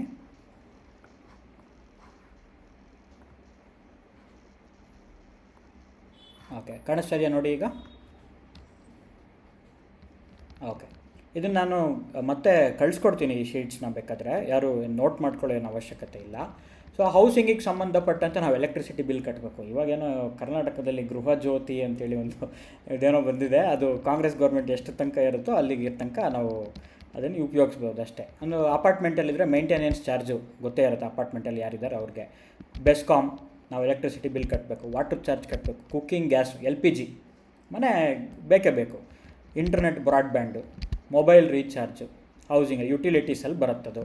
ಡೊಮೆಸ್ಟಿಕ್ ಹೆಲ್ಪ್, ನಾವು ತುಂಬ ಬ್ಯುಸಿ ಇದ್ದರೆ ನಮ್ಮ ಮನೇಲಿ ನಾವು ಕೆಲಸದವ್ರನ್ನ ಇಟ್ಕೊಂಡಿರ್ತೀವಿ, ಅವ್ರಿಗೆ ಕೊಡಬೇಕು. ಈ ಕಾಸ್ಟ್ ಅಂತೂ ಸಿಕ್ಕಾಪಟ್ಟೆ ಜಾಸ್ತಿ ಆಗ್ತಾಯಿದೆ. ಸೊ ಡ್ರೈವರ್ನ ಇಟ್ಕೊಂಡ್ರೆ ಡ್ರೈವರ್ಗೆ ನಾವು ಸಂಬಳ ಕೊಡ್ತೀವಿ. ಮತ್ತು ಗ್ರಾಸರೀಸ್, ಫುಡ್ಡಿಗೆ ಬಂದರೆ ಅಂತೂ ನಾವು ಇದನ್ನು ಆಚೆ ಈಚೆ ಮಾಡೋಂಗೇ ಇಲ್ಲ. ಮಂತ್ಲಿ ಗ್ರಾಸರೀಸ್ ಏನಿಲ್ಲ ಅಂತಂದ್ರೂ ಒಂದು ವೆಜಿಟೇಬಲ್ಸ್ ಕಾಸ್ಟು ತುಂಬ ಜಾಸ್ತಿ ಆಗಿಬಿಟ್ಟಿದೆ. ಇಲ್ಲಿ ಕಡಿಮೆ ಹಾಕಿದ್ದೀನಿ ನಾನು ಆ್ಯಕ್ಚುಲಿ. ಫ್ರೂಟ್ಸು, ಡ್ರೈ ಫ್ರೂಟ್ಸು, ಹಣ್ಣು ಕೂಡ ಕಾಸ್ಟ್ಲಿ ಆಗಿದೆ. ಮತ್ತು ಡೈರಿ, ಮೊಸರು, ಹಾಲು ಈ ಥರದ್ದು ನಾವು ಖರ್ಚು ಮಾಡ್ತೀವಿ. ರೆಸ್ಟೋರೆಂಟ್, ತಿಂಗ್ಳಿಗೆ ಒಂದು 2-3 ಸತಿ ಹೋದರೆ 8-9 ಸಾವಿರ ಈಸಿಲಿ ನಮ್ಮದು ಖರ್ಚಾಗುತ್ತೆ. ಕಾಫಿ, ಆಮೇಲೆ ಝೊಮ್ಯಾಟೊ, ಸ್ವಿಗ್ಗಿ, ಸಿಕ್ಕಾಪಟ್ಟೆ ದೊಡ್ಡ ಸ್ಪೆಂಡಿಂಗ್. ಬೆಂಗಳೂರಲ್ಲಿ ಯಾರನ್ನೇ ಕೇಳಿದ್ರು ಅವ್ರ ಮನೇಲಿ ಇಷ್ಟಿಷ್ಟು ಬ್ಲಿಂಕಿಟ್ ಬ್ಯಾಗ್ಸು, ಇಷ್ಟಿಷ್ಟು ಝೊಮ್ಯಾಟೊ ಬ್ಯಾಗ್ಸು, ಇಷ್ಟಿಷ್ಟು ಊಬರ್ ಈಟ್ಸ್ ಬ್ಯಾಗ್ಸು, ಬೇಕಾ ಬೇಡವಾ ನಾವು ಯೋಚನೆ ಮಾಡಬೇಕು. ಆಮೇಲೆ ಆಫೀಸ್ ಏನಾದ್ರು ನಾವು ಆಫೀಸಲ್ಲಿ ಊಟ ತಿಂಡಿ ಮಾಡೋರಿದ್ದರೆ ನಾವು ಫುಡ್ಗೆ ಅದನ್ನು ಕೂಡ ಖರ್ಚು ಮಾಡ್ತೀವಿ. ಮೇಜರ್. ಮತ್ತು ಬೆಂಗಳೂರಲ್ಲಿ ಏನಂತಂದರೆ ಎಲ್ಲರಿಗೂ ಬೈಕು, ಕಾರು ಬೇಕೇ ಬೇಕು. ಅದನ್ನು EMIಯಲ್ಲಿ ತೊಗೊಳ್ತೀವ, EMI ಇದ್ದೇ ಇರುತ್ತೆ. 6 ವರ್ಷ, 7 ವರ್ಷ, 8 ವರ್ಷ EMI ಇರುತ್ತೆ. ಫ್ಯೂಯಲ್ ರೇಟ್ ಜಾಸ್ತಿ ಆಗ್ತಾಯಿದೆ. ಪೆಟ್ರೋಲ್ ಇದ್ದರೆ ಪೆಟ್ರೋಲ್, ಡೀಸೆಲ್ ಇದ್ದರೆ ಡೀಸೆಲ್. ಇನ್ನು ಕೆಲವರು EV ತೊಗೊಂಡಿದ್ರೆ ಅದ್ರ ಚಾರ್ಜಿಂಗ್ ನೀವು ಎಲೆಕ್ಟ್ರಿಸಿಟಿ ಬಿಲ್ಲಲ್ಲಿ ಕಟ್ಕೋತೀರ. ವೆಹಿಕಲ್ ಇನ್ಶೂರೆನ್ಸ್ ಪ್ರತಿ ವರ್ಷ ಕಟ್ಟಬೇಕು. ವೆಹಿಕಲ್ ಮೇಂಟೆನೆನ್ಸು ಪ್ರತಿ ವರ್ಷ ಮಾಡಬೇಕು. ಅಕಸ್ಮಾತ್ ನಾವು ಓನ್ ವೆಹಿಕಲ್ ಇಲ್ಲ ಕ್ಯಾಬ್ ಯೂಸ್ ಮಾಡ್ತೀವಿ ಅಂದರೆ ಅಂದಾಜು ಒಂದು 5,000 ತನಕ ನಮಗೆ ದುಡ್ಡು ಹೋಗುತ್ತೆ. ಮೆಟ್ರೋ ಸಿಕ್ಕಾಪಟ್ಟೆ ಕಾಸ್ಟ್ಲಿ ಆಗಿಬಿಟ್ಟಿದೆ. ಅದಕ್ಕೂ ಕೂಡ ನಾವು ನಮ್ಮ ಬಜೆಟಲ್ಲಿ ದುಡ್ಡನ್ನು ಇಟ್ಕೊಳ್ಬೇಕು. ಮಂತ್ಲಿ ಪಾರ್ಕಿಂಗ್ ಟಾಲ್, ಇದು ಭಾಳ ಕಡಿಮೆ ಜನಕ್ಕೆ ಉಪಯೋಗ ಆಗುವಂಥದ್ದು. ಇನ್ನು ಮನೆಯಲ್ಲಿ ನಾವು ಓದೋ ಮಕ್ಕಳಿದ್ದಾರೆ ಅಂತಂದರೆ ಅವರ ಸ್ಕೂಲ್ ಫೀಸ್, LKGಗೆ ಈಗ 1.5 ಲಕ್ಷ ಫೀಸ್, ಎಲ್ಲರಿಗೂ ಗೊತ್ತದು. ಇನ್ನು ಮುಂದೆ ಹೋಗ್ತಾ ಫೀಸ್ ಜಾಸ್ತಿ ಆಗ್ತಾ ಹೋಗುತ್ತೆ. ಸ್ಕೂಲ್ ಬಸ್ಸಿಗೆ ಕೊಡಬೇಕು, ಟ್ಯೂಷನ್ ಫೀಸಿಗೆ ಕೊಡಬೇಕು. ಅದಾದ ನಂತರ ಎಕ್ಸ್ಟ್ರಾ ಕರಿಕ್ಯುಲರ್ ಆ್ಯಕ್ಟಿವಿಟಿ, ಅವರು ಎಲ್ಲೋ ಕರ್ಕೊಂಡು ಹೋಗ್ತಾರೆ, ಅದಕ್ಕೆ ತೊಗೊಳ್ತಾರೆ. ಇನ್ನೇನೋ ಡ್ಯಾನ್ಸ್ ಮಾಡಿಸ್ತೀವಿ ಅಂತಾರೆ, ಅದಕ್ಕೆ ತೊಗೊಳ್ತೀವಿ ಅಂತಾರೆ. ಇನ್ನೇನೋ ಡ್ರಾಯಿಂಗ್ ಮಾಡಿಸ್ತೀವಿ ಅಂತಾರೆ, ಅದಕ್ಕೆ ದುಡ್ಡು ತೊಗೊಳ್ತೀವಿ ಅಂತಾರೆ. ಸೊ ಮಂತ್ಲಿ ಅರೌಂಡ್ 1,000 5,000 ತನಕ ಅದಕ್ಕೆ ಖರ್ಚಾಗ್ಬಿಡುತ್ತೆ. ಸ್ಟೇಷ್ನರಿ, ಬುಕ್ಸು, ಮಕ್ಕಳದ್ದು ಬಟ್ಟೆಗಳು, ಆನಂತರ ಪೇರೆಂಟ್ಸ್ ಇದ್ದರೆ ಪೇರೆಂಟ್ಸ್ ಮೆಡಿಕಲ್ ಇನ್ಶೂರೆನ್ಸ್ ಮತ್ತು ಅವರ ಮೆಡಿಕಲ್ ವೆಲ್ಬೀಯಿಂಗ್ ಕೂಡ ನಾವು ನೋಡಬೇಕಾಗತ್ತೆ. ಹೆಲ್ತ್ ವಿಷಯಕ್ಕೆ ಬಂದಾಗ ಸಣ್ಣ ಪುಟ್ಟ ವಿಷಯಕ್ಕೆ ಡಾಕ್ಟರ್ ಹತ್ರ ಹೋಗುವಂಥದ್ದು 500ರಿಂದ ಒಂದು 2,000-3,000 ರೂಪಾಯಿ ವೆರಿ ಈಸಿಲಿ ಹೋಗುತ್ತೆ. ಮತ್ತು ಮೆಡಿಸಿನ್ಸ್, ಯಾರಾದರೂ ಮನೇಲಿ BP ಶುಗರ್ ಬಂದಿದ್ದರೆ ಅವರು ಪ್ರತಿ ತಿಂಗಳು ಒಂದು 1,000-1,500 ರೂಪಾಯಿ ಈಸಿಲಿ ಖರ್ಚು ಮಾಡ್ತಾರೆ. ಮತ್ತು term life insurance, health insurance, ಇದು ನಾನ್ ನೆಗೋಷಿಯೇಬಲ್ಸ್. ಆವಾಗಲೇ ಹೇಳ್ದಂಗೆ ನನ್ನ ದೇಹ ಚೆನ್ನಾಗಿರಬೇಕು ಅಂತ ಯಾರಾದರೂ ಹೋದರೆ ಕಲ್ಟ್ ಫಿಟ್ಟು, ಅದು ಇದು ಏನೋ ಸುಮಾರೆಲ್ಲ ಬಂದಿದೆ. ಅಲ್ಲಿಗೆಲ್ಲ ನಿಮ್ಗೆ ಮೆಂಬರ್ಶಿಪ್ ಏನಿಲ್ಲ ಅಂದರೆ ತಿಂಗಳಿಗೆ 1,000 ರೂಪಾಯಿ 2,000 ರೂಪಾಯಿ ಇದೆ. ಇಲ್ಲ ನಾನು ಯೋಗಕ್ಕೆ ಹೋಗ್ತೀನಿ ಅಂತಂದರೆ ಅದು ಯಾರು ಫ್ರೀಯಾಗಿ ಹೇಳ್ಕೊಡೋರು ಇದ್ದಾರೆ, ಇಲ್ಲ ಅಂತಲ್ಲ. ಅದು ಕ್ಲಾಸಸ್ಗೆ ಹೋದರೆ ನಮಗೆ 500ರಿಂದ 2,000 ರೂಪಾಯಿ ಮಿನಿಮಮ್ ಬೇಕು. ಸೊ ಅಲ್ಲಿ ಸೆಲ್ಫ್ ಲರ್ನಿಂಗ್, ನಾವಾಗಲೇ ಹೇಳಿದೆ, ಇನ್ಕಮ್ ಜಾಸ್ತಿ ಮಾಡ್ಕೋಬೇಕು ಅಂತಂದರೆ ಒಂದು ಕಡೆ ಕೂತ್ಕೊಂಡು ಸರಿಯಾಗಿ ನಾವು ಸಾಧನೆ ಮಾಡಬೇಕು, ಇಲ್ಲ ಏನೋ ಕೋರ್ಸ್ ಮಾಡಬೇಕು, ಇಲ್ಲ ಸ್ಕಿಲ್ ಡೆವಲಪ್ ಮಾಡ್ಕೋಬೇಕು, ಇಲ್ಲ ಏನೋ ಬಿಸ್ನೆಸ್ ಮಾಡಬೇಕು. ಸೊ ಆನ್ಲೈನ್ ಕೋರ್ಸಸ್ಸು, ಅದಕ್ಕೆ ಬುಕ್ಸ್ ತೊಗೋಬೇಕು, ಪ್ರೊಫೆಷ್ನಲ್ ಸರ್ಟಿಫಿಕೇಟ್ ಬಂದಿದೆ. ಸೊ ಇವಾಗ ನಿಮ್ಗೆ ಗೊತ್ತು, ಡಿಗ್ರಿ ಅದು ಇದು ಏನೂ ಲೆಕ್ಕಕ್ಕೆ ಬರ್ತಾಯಿಲ್ಲ. ಯಾವ ಸ್ಕಿಲ್ ಇದೆ ಆ ಸ್ಕಿಲ್ನ ನಾವು ಡೆವಲಪ್ ಮಾಡ್ಕೋಬೇಕು. ಆನ್ಲೈನಲ್ಲಿ ಯೂಟ್ಯೂಬಲ್ಲಿ ಸುಮಾರು ಕೋರ್ಸಸ್ ಇದೆ, ಅದನ್ನು ಮಾಡಬೇಕು ನಾವು, ಅದಕ್ಕೂ ಕೂಡ ಖರ್ಚು ಮಾಡಬೇಕು. ಸ್ಟ್ರೀಮಿಂಗ್ ಎಲ್ಲರ ಮನೇಲಿ very common, Netflix, Amazon, Jio Hotstar, ಎಲ್ಲದಕ್ಕೂ ಸಬ್ಸ್ಕ್ರಿಪ್ಷನ್ನು. ಅದಕ್ಕೊಂದು ಏನಿಲ್ಲ ಅಂತಂದ್ರೂ ಒಂದೊಂದು ಸಬ್ಸ್ಕ್ರಿಪ್ಷನ್ ಇಟ್ಕೊಂಡಿದ್ರೆ ಓಕೆ. ಆದರೆ ನಂಗೆ ಸುಮಾರು ಜನ ಗೊತ್ತಿರೋರು ಅಮೆಝಾನ್ದು ಸಬ್ಸ್ಕ್ರಿಪ್ಷನ್ ಇದೆ, ನೆಟ್ಫ್ಲಿಕ್ಸಲ್ಲೂ ಸಬ್ಸ್ಕ್ರಿಪ್ಷನ್ ಇದೆ, ಹಾಟ್ಸ್ಟಾರ್ಲೂ ಸಬ್ಸ್ಕ್ರಿಪ್ಷನ್ ಇದೆ, ಕೆಲವರು ಟಿ ವಿಲೂ ಈಗ ಕೊಡ್ತಾ ಇದ್ದಾರೆ. ಸೊ ಅದ್ರ ವೈಫೈದು ಬಿಲ್ ಕಟ್ಟಬೇಕಾಗತ್ತೆ. ಅದಾದಮೇಲೆ ನಾವು ಮೂವೀಸ್ಗೆ ಹೋಗೋದು, ಗೊತ್ತಿದೆ ಮೊನ್ನೆ ದುರಂಧರ್ ಫಿಲಮ್ದು ಟಿಕೆಟ್ಸು, ಫಿಲಮ್ ಅದ್ಭುತವಾಗಿತ್ತು, ಅದು ಬೇರೆ ಪ್ರಶ್ನೆ, ಆದರೆ ಟಿಕೆಟ್ಸು ರೇಟ್ ಕೂಡ ಅಷ್ಟೇ ಜಾಸ್ತಿ ಇತ್ತು. ಸೊ ಕ್ಲೋತಿಂಗ್, ಶಾಪಿಂಗ್ ಮಾಡ್ತೀವಿ ನಾವು, ಎಂಟರ್ಟೈನ್ಮೆಂಟು, ಆಮೇಲೆ ಫುಟ್ವೇರು, ಏನಿಲ್ಲ ಅಂದರೂ ಒಂದು 6 ತಿಂಗಳಿಗೆ ಅಥವಾ 1 ವರ್ಷಕ್ಕೆ ನಾವು ಫುಟ್ವೇರ್ ಚೇಂಜ್ ಮಾಡ್ತೀವಿ. ಮತ್ತು ಗ್ರೂಮಿಂಗ್ ಪ್ರಾಡಕ್ಟ್ಸ್ ಇರ್ಬೋದು, ಟ್ರಾವೆಲಿಂಗು, ಎಲ್ಲೆಲ್ಲಿ ನಾವು ಟ್ರಾವೆಲಿಂಗ್ ಮಾಡ್ತೀವಿ ಅದ್ರ ಮೇಲೆ ನಮ್ಮದು ಡಿಪೆಂಡ್ ಆಗುತ್ತೆ. ಆ್ಯನ್ಯುವಲ್ ವೆಕೇಷನ್ನು, ಮನೇಲಿ ಯಾರೋ ಬರ್ತ್ಡೇ, ಇನ್ಯಾರ್ದೋ ಆ್ಯನಿವರ್ಸರಿ, ಇನ್ಯಾವುದೋ ಗಿಫ್ಟ್ ಕೊಡಬೇಕು, ಇನ್ಯಾವುದೋ ನಾಮಕರಣ, ಇನ್ಯಾರ್ದೋ ಮುಂಜಿ, ಎಲ್ಲ ಇದ್ದೇ ಇರುತ್ತೆ.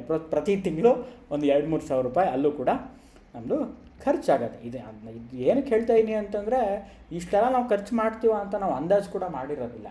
ಇದೊಂದು ಕುತ್ಕೊಂಡು ಪೂರ್ತಿ ಲಿಸ್ಟು ಮಾಡಲಿಲ್ಲ ಅಂತಂದರೆ ನಮಗೆ ಗೊತ್ತೇ ಆಗೋದಿಲ್ವಲ್ಲ ನಾವು ಏನೇನಕ್ಕೆ ಬಜೆಟ್ ಮಾಡಬೇಕು ಅಂತ. ನಾನು ಸ್ಪೆಂಡಿಂಗ್ ಮಾಡಾದ್ಮೇಲೆ ಏನಕ್ಕೆ ನಾನು ಇದು ಹೇಳ್ತಾ ಇದ್ದೀನಿ ಅಂತಂದರೆ, ಮಾಡೋಕ್ಕಿಂತ ಮುಂಚೆ ಇದೆಲ್ಲ ಇದೆ ಅಂತ ಗೊತ್ತಾಗಬೇಕಲ್ಲ. ಇದು ನಾನು ಶೇರ್ ಮಾಡ್ತೀನಿ, ಇದೇನು ತೊಂದರೆ ಇಲ್ಲ, ಬಟ್ ಸ್ವಲ್ಪ ಸ್ಪೀಡಪ್ ಮಾಡ್ತೀನಿ. ಈಗ ಫರ್ನಿಷಿಂಗು, ಹೋಮ್ ರಿಪೇರು, ಯಾವುದೋ ಒಂದು ನಲ್ಲಿ ಕಿತ್ತೋಗುತ್ತೆ, ಅದಕ್ಕೆ ರಿಪೇರಿ ಮಾಡಿಸ್ಬೇಕು.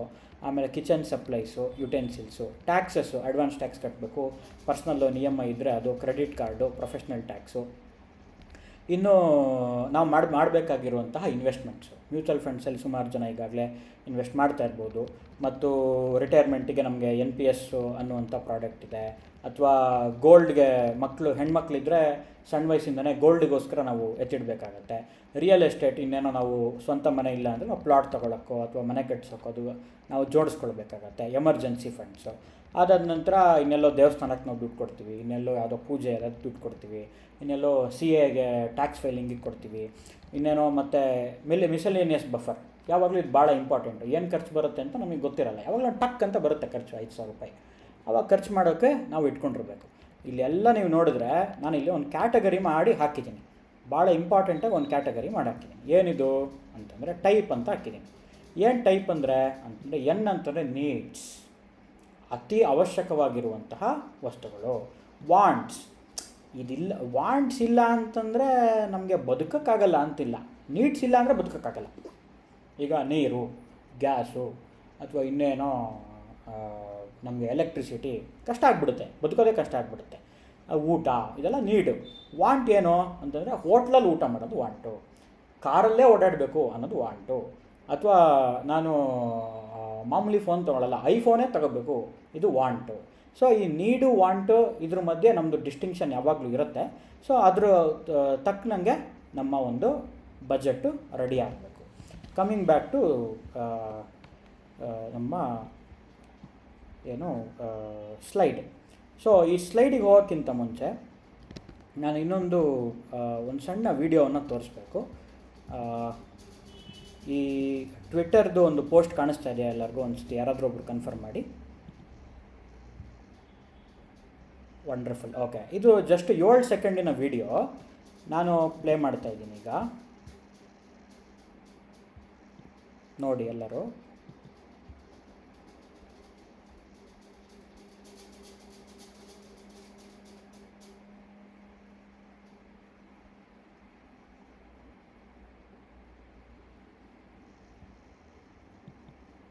ಓಕೆ, ಇದು ಅರ್ಥ ಆಯಿತು ಅಂತ ಅಂದ್ಕೊಂಡಿದ್ದೀನಿ. ಅಥವಾ ಯಾರಾದರೂ ಒಬ್ಬರು ಇದೇನು ಅಂತ ಒಂದು ಸ್ವಲ್ಪ ವಿವರಿಸ್ಬೋದು. ನಾನೇ ಮಾತಾಡಿದ್ರೆ ಹೆಂಗೂ ಸ್ವಲ್ಪ ಗಂಟ್ಲಿಗೆ ರೆಸ್ಟ್ ಬೇಕು. ಯಾರಾದರೂ ಒಬ್ಬರು ಹೇಳಿ, ಅನ್ಮ್ಯೂಟ್ ಮಾಡಿ ಹೇಳಿ.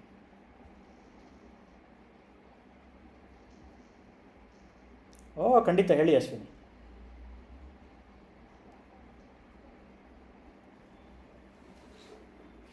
ಎಕ್ಸಾಕ್ಟ್ಲಿ.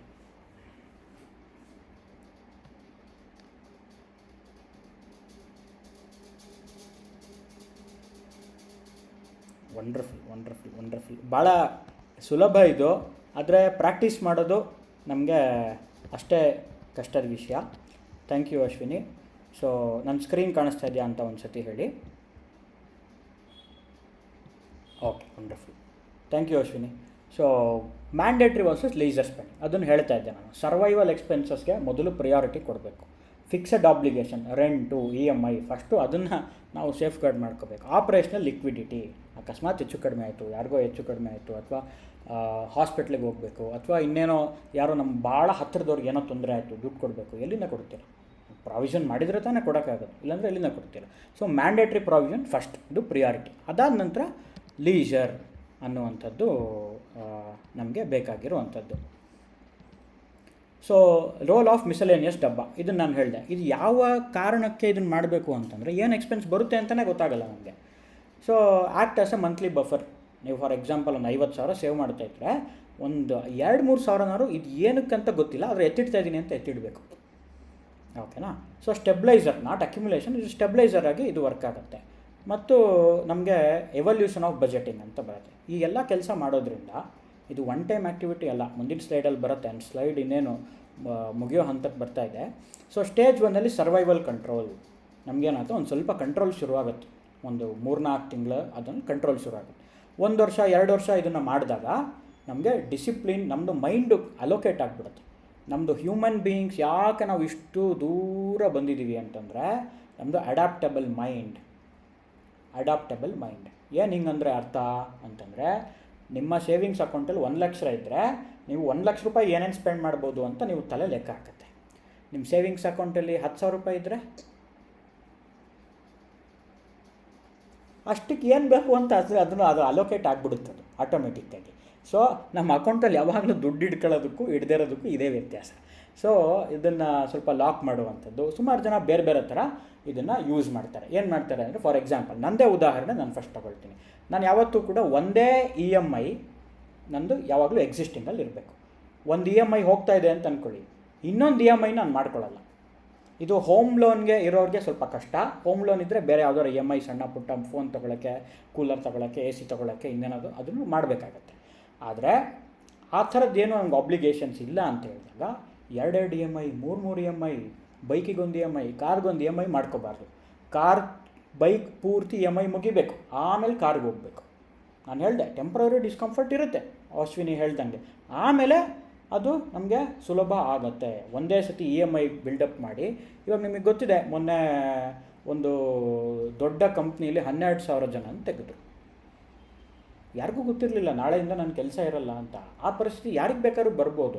ಸೊ ಅದಕ್ಕೋಸ್ಕರ ನಾವು ಲಿಮಿಟ್ಸಲ್ಲಿರಬೇಕು. ಇನ್ನು ಒಂದು ಸತಿ ಡಿಲೇಡ್ ಗ್ರಾಟಿಫಿಕೇಷನ್ ಪ್ರಾಕ್ಟೀಸ್ ಮಾಡೋದ್ರಿಂದ ಎಷ್ಟು ಲಾಭ ಇದೆ ಅಂತಂದರೆ, ಫಾರ್ ಎಕ್ಸಾಂಪಲ್ ಯಾರೋ ಒಬ್ಬರು ಅವರ ಇನ್ಕಮ್ಗಿಂತ ಜಾಸ್ತಿ ಲೈಫ್ ಸ್ಟೈಲ್ ಶುರು ಮಾಡಿಬಿಡ್ತಾರೆ. ಐಫೋನ್ ತೊಗೊಂಡ್ಬಿಡ್ತಾರೆ, ಕಾರ್ ತೊಗೊಂಡ್ಬಿಡ್ತಾರೆ, ಅಥವಾ ಇನ್ನೇನೋ ದೊಡ್ಡ ಮನೆಗೆ ಮೂವ್ ಆಗಿಬಿಡ್ತಾರೆ. ದೊಡ್ಡ ಮನೆಗೆ ಹೋದ್ಮೇಲೆ ಸಣ್ಣ ಮನೆಗೆ ಬರೋದು ಭಾಳ ಕಷ್ಟ. ಒಂದು ಸತಿ ಕಾರಲ್ಲಿ ಓಡಾಡೋಕ್ಕೆ ಶುರು ಮಾಡಿದ್ಮೇಲೆ ಬೈಕಲ್ಲಿ ಓಡಾಡೋಕ್ಕೆ ನೀವು ಸುತಾರಾಮಾಗಲ್ಲ.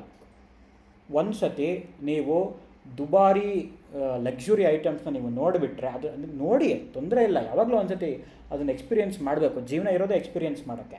ಆದರೆ ಅದನ್ನು ನೀವು ಹ್ಯಾಬಿಟ್ ಮಾಡ್ಕೊಂಡ್ಬಿಟ್ರೆ ಮತ್ತೆ ಮಾಮೂಲಿ ಜೀವನಕ್ಕೆ ಬರೋ ಪರಿಸ್ಥಿತಿ ನಮ್ಮ ಜೀವನದಲ್ಲಿ ಬಂದರೆ ಸಾಧ್ಯ ಆಗಲ್ಲ. ಮನುಷ್ಯ ಕುಸಿದ್ಬಿಡ್ತಾನೆ, ಬ್ರೇಕ್ ಡೌನ್ ಆಗಿಬಿಡುತ್ತೆ. ಅದರಿಂದನೇ ನೀವು ನೋಡೋದು ಎಷ್ಟೊಂದು ಮೆಂಟಲ್ ಇಶ್ಯೂಸು, ಎಷ್ಟೊಂದು ಆತ್ಮಹತ್ಯೆಗಳು. ಸೊ ಆ ಥರ ಇಶ್ಯೂಸ್ ಸ್ಟಾರ್ಟ್ ಆಗಿಬಿಡುತ್ತೆ. ಅದೆಲ್ಲ ಅವಾಯ್ಡ್ ಮಾಡೋದು ಯಾವುದು ಅಂತಂದರೆ ಫೈನಾನ್ಷಿಯಲ್ ಪ್ರೆಷರು. ಅದು ಇದೇ ನಿಮ್ಮ ಕೈಲಿರುವಂಥ budget. So stage 2 discipline training ಆಗುತ್ತೆ. Stage 3 wealth system, narrow buckets merge, focus shift heavily to investing. ಅವಾಗ ಏನಾಗುತ್ತೆ, ಗುರು ನಾವು ಇನ್ವೆಸ್ಟ್ ಮಾಡಬೇಕು ಗುರು ಅಂತ ನಮಗೆ ಬರುತ್ತೆ.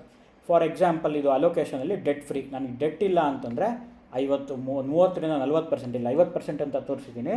ರೆಂಟು ಅದು ಇದು ಕಟ್ಕೊಂಡು ಇನ್ನು ಮಿಕ್ಕಿದ್ದು ನಾವು ಇನ್ವೆಸ್ಟ್ಮೆಂಟ್ ಮಾಡಬೇಕು. ಇನ್ವೆಸ್ಟ್ಮೆಂಟ್ ಮಾಡುವಾಗ ಬರೀ 25% ಮಾಡಿದ್ರೆ ಸಾಕಾ ಅಂತ ಕೇಳಿದ್ರೆ ಆ್ಯಕ್ಚುಲಿ ಸಾಕಾಗಲ್ಲ. ಜಾಸ್ತಿ ಇನ್ವೆಸ್ಟ್ಮೆಂಟನ್ನು ಮಾಡಬೇಕು. ನೀವು 1 ಲಕ್ಷ ರೂಪಾಯಿ ದುಡಿತಾ ಇದ್ದರೆ ಮಿನಿಮಮ್ ಅಂತಂದ್ರೂ ನೀವು 25,000ದಿಂದ 35,000 ರೂಪಾಯಿ ಎತ್ತಿಡಬೇಕು. ಇಲ್ಲಾಂದರೆ ರಿಟೈರ್ಮೆಂಟ್ ನೀವು ಫಂಡ್ ಮಾಡೋಕ್ಕಾಗಲ್ಲ. ನಿಮ್ಮ ಮಕ್ಕಳ ಎಜುಕೇಷನ್ ಫಂಡ್ ಮಾಡೋಕ್ಕಾಗಲ್ಲ. Very very critical. ಯಾರು ನಾವು ಇವಾಗ 60 ವರ್ಷದ ತನಕ ಕೆಲಸ ಮಾಡೋಕ್ಕಾಗಲ್ಲ ಗುರು, ನಾನು ಬೇಗ ರಿಟೈರ್ ಆಗಬೇಕು, ನಾನು ಜೀವನ ಎಂಜಾಯ್ ಮಾಡಬೇಕು, ಬೇರೆ ಬೇರೆ ಕಡೆ ಸುತ್ತಬೇಕು ಅಂತೆಲ್ಲ ಇದ್ದರೆ ನಿಮಗೆ 1 ಲಕ್ಷ ರೂಪಾಯಿ ಸಂಬಳ ಬಂದರೆ ನೀವು ಒಂದು 50-60 ರೂಪಾಯಿ 50,000ದಿಂದ 60,000 ತನಕ ಸೇವ್ ಮಾಡೋಕ್ಕೆ ಟ್ರೈ ಮಾಡಿ. ಆವಾಗ ನೀವು 45 ವರ್ಷಕ್ಕೆ ರಿಟೈರ್ ಆಗ್ಬೋದು. ಹೀಗೆ ಮಾಡಿದವ್ರು ಇದ್ದಾರೆ, ತುಂಬ ಉದಾಹರಣೆಗಳಿದೆ. ನನ್ನದೇ 2-3 ಜನ ಕ್ಲೈಂಟ್ಸ್ ಆ ಥರ ಒಂದು ರೂಢಿ ಮಾಡ್ಕೊಂಡಿದ್ದಾರೆ. ಸೊ ಆ ಥರ ಕೂಡ ಇದೆ. ಅಕಸ್ಮಾತ್ ಡೆಟ್ ಇದ್ದರೆ 30-40% ಡೆಟ್ ಕೊಟ್ಟೋಗುತ್ತೆ. ಸೊ ಹೌಸಿಂಗ್ ಲೋನ್ ಹೋಗೋಕ್ಕೆ 20 ವರ್ಷ 25 ವರ್ಷ ಹೌಸಿಂಗ್ ಲೋನ್ ತೊಗೋಬೇಕಾರೆ ಭಾಳ ಯೋಚನೆ ಮಾಡಿಬಿಟ್ಟು ತೊಗೊಳ್ಳಿ. Income is not guarantee. ಅದು ಪ್ರೈವೇಟ್ ಸೆಕ್ಟರಲ್ಲಿ ನೀವು ಕೆಲಸ ಮಾಡ್ತಾಯಿದ್ರೆ ಅಂತೂ ನಾನು ದಯವಿಟ್ಟು ಯಾರಿಗೂ ಹೆದರಿಸ್ತಾ ಇಲ್ಲ, ಆದರೆ ರಿಯಾಲಿಟಿ ಈ ಥರ ಇದೆ. ಸೊ ಆ ಥರ ನಾವು ಯೋಚನೆ ಮಾಡಬೇಕು. ಇನ್ವೆಸ್ಟ್ಮೆಂಟು ಲೀಸರ್ ನೀವು ನೋಡಿ, ಒಂದು ಸತಿ 30-40% EMIಗೆ ಹೋಗ್ಬಿಟ್ರೆ ಇನ್ವೆಸ್ಟ್ಮೆಂಟ್ ಎಷ್ಟಾಗ್ತಾಯಿದೆ ಅಲ್ಲಿ? 10%. 10% ಇನ್ವೆಸ್ಟ್ ಮಾಡಿಕೊಂಡು ಯಾವ ಗೋಲ್ ರೀಚ್ ಆಗೋಕ್ಕಾಗುತ್ತೆ ನಾವು? ಫಾರ್ ಎಕ್ಸಾಂಪಲ್ ಯಾರಾದರೂ ಇಲ್ಲಿ 30-35 ವಯಸ್ಸದ ರೇಂಜಲ್ಲಿದ್ದರೆ ನೀವು 60 ಆಗೋಷ್ಟೊತ್ತಿಗೆ ನೀವು ಮಿಡಲ್ ಕ್ಲಾಸ್ ಜೀವನನೇ ನಡೆಸ್ತೀವಿ ಅಂತಂದ್ರು ಅಪ್ರಾಕ್ಸಿಮೇಟ್ಲಿ 3-3.25 ಕೋಟಿ ಬೇಕಾಗತ್ತೆ. ನಂಬರ್ಸ್ ಆ ಥರ ಇದೆ, ಯಾಕಂದರೆ ನಮ್ಮದು ಗ್ರೋಯಿಂಗ್ ಎಕಾನಮಿ, ಅದ್ರ ಬಗ್ಗೆ ನಾವು ಯೋಚನೆ ಮಾಡಬೇಕು. ಇಲ್ಲಿ ಭಾಳ ಇಂಪಾರ್ಟೆಂಟ್ ಪಾಯಿಂಟ್ ಒಂದು ಕೆಳಗಡೆ ಕಾಣಿಸ್ತಾ ಇದೆ, ಡೆಟ್ ರೆಡ್ಯೂಸಸ್ ಫ್ಯೂಚರ್ ಫ್ರೀಡಮ್ ಅಂತ.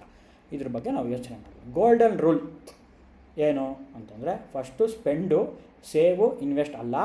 ಇನ್ಮೇಲಿಂದ ಫಸ್ಟು ಇನ್ವೆಸ್ಟ್ ಮಾಡಬೇಕು, ಅಲೋಕೇಟ್ ಮಾಡಬೇಕು, ಮಿಕ್ಕಿದ್ದನ್ನು ಸ್ಪೆಂಡ್ ಮಾಡಬೇಕು ಅಂತ. ಗುರು ಇದೆಲ್ಲ ಹೆಂಗೆ ಮಾಡೋದು ಅಂತ ಕೇಳಿದರೆ,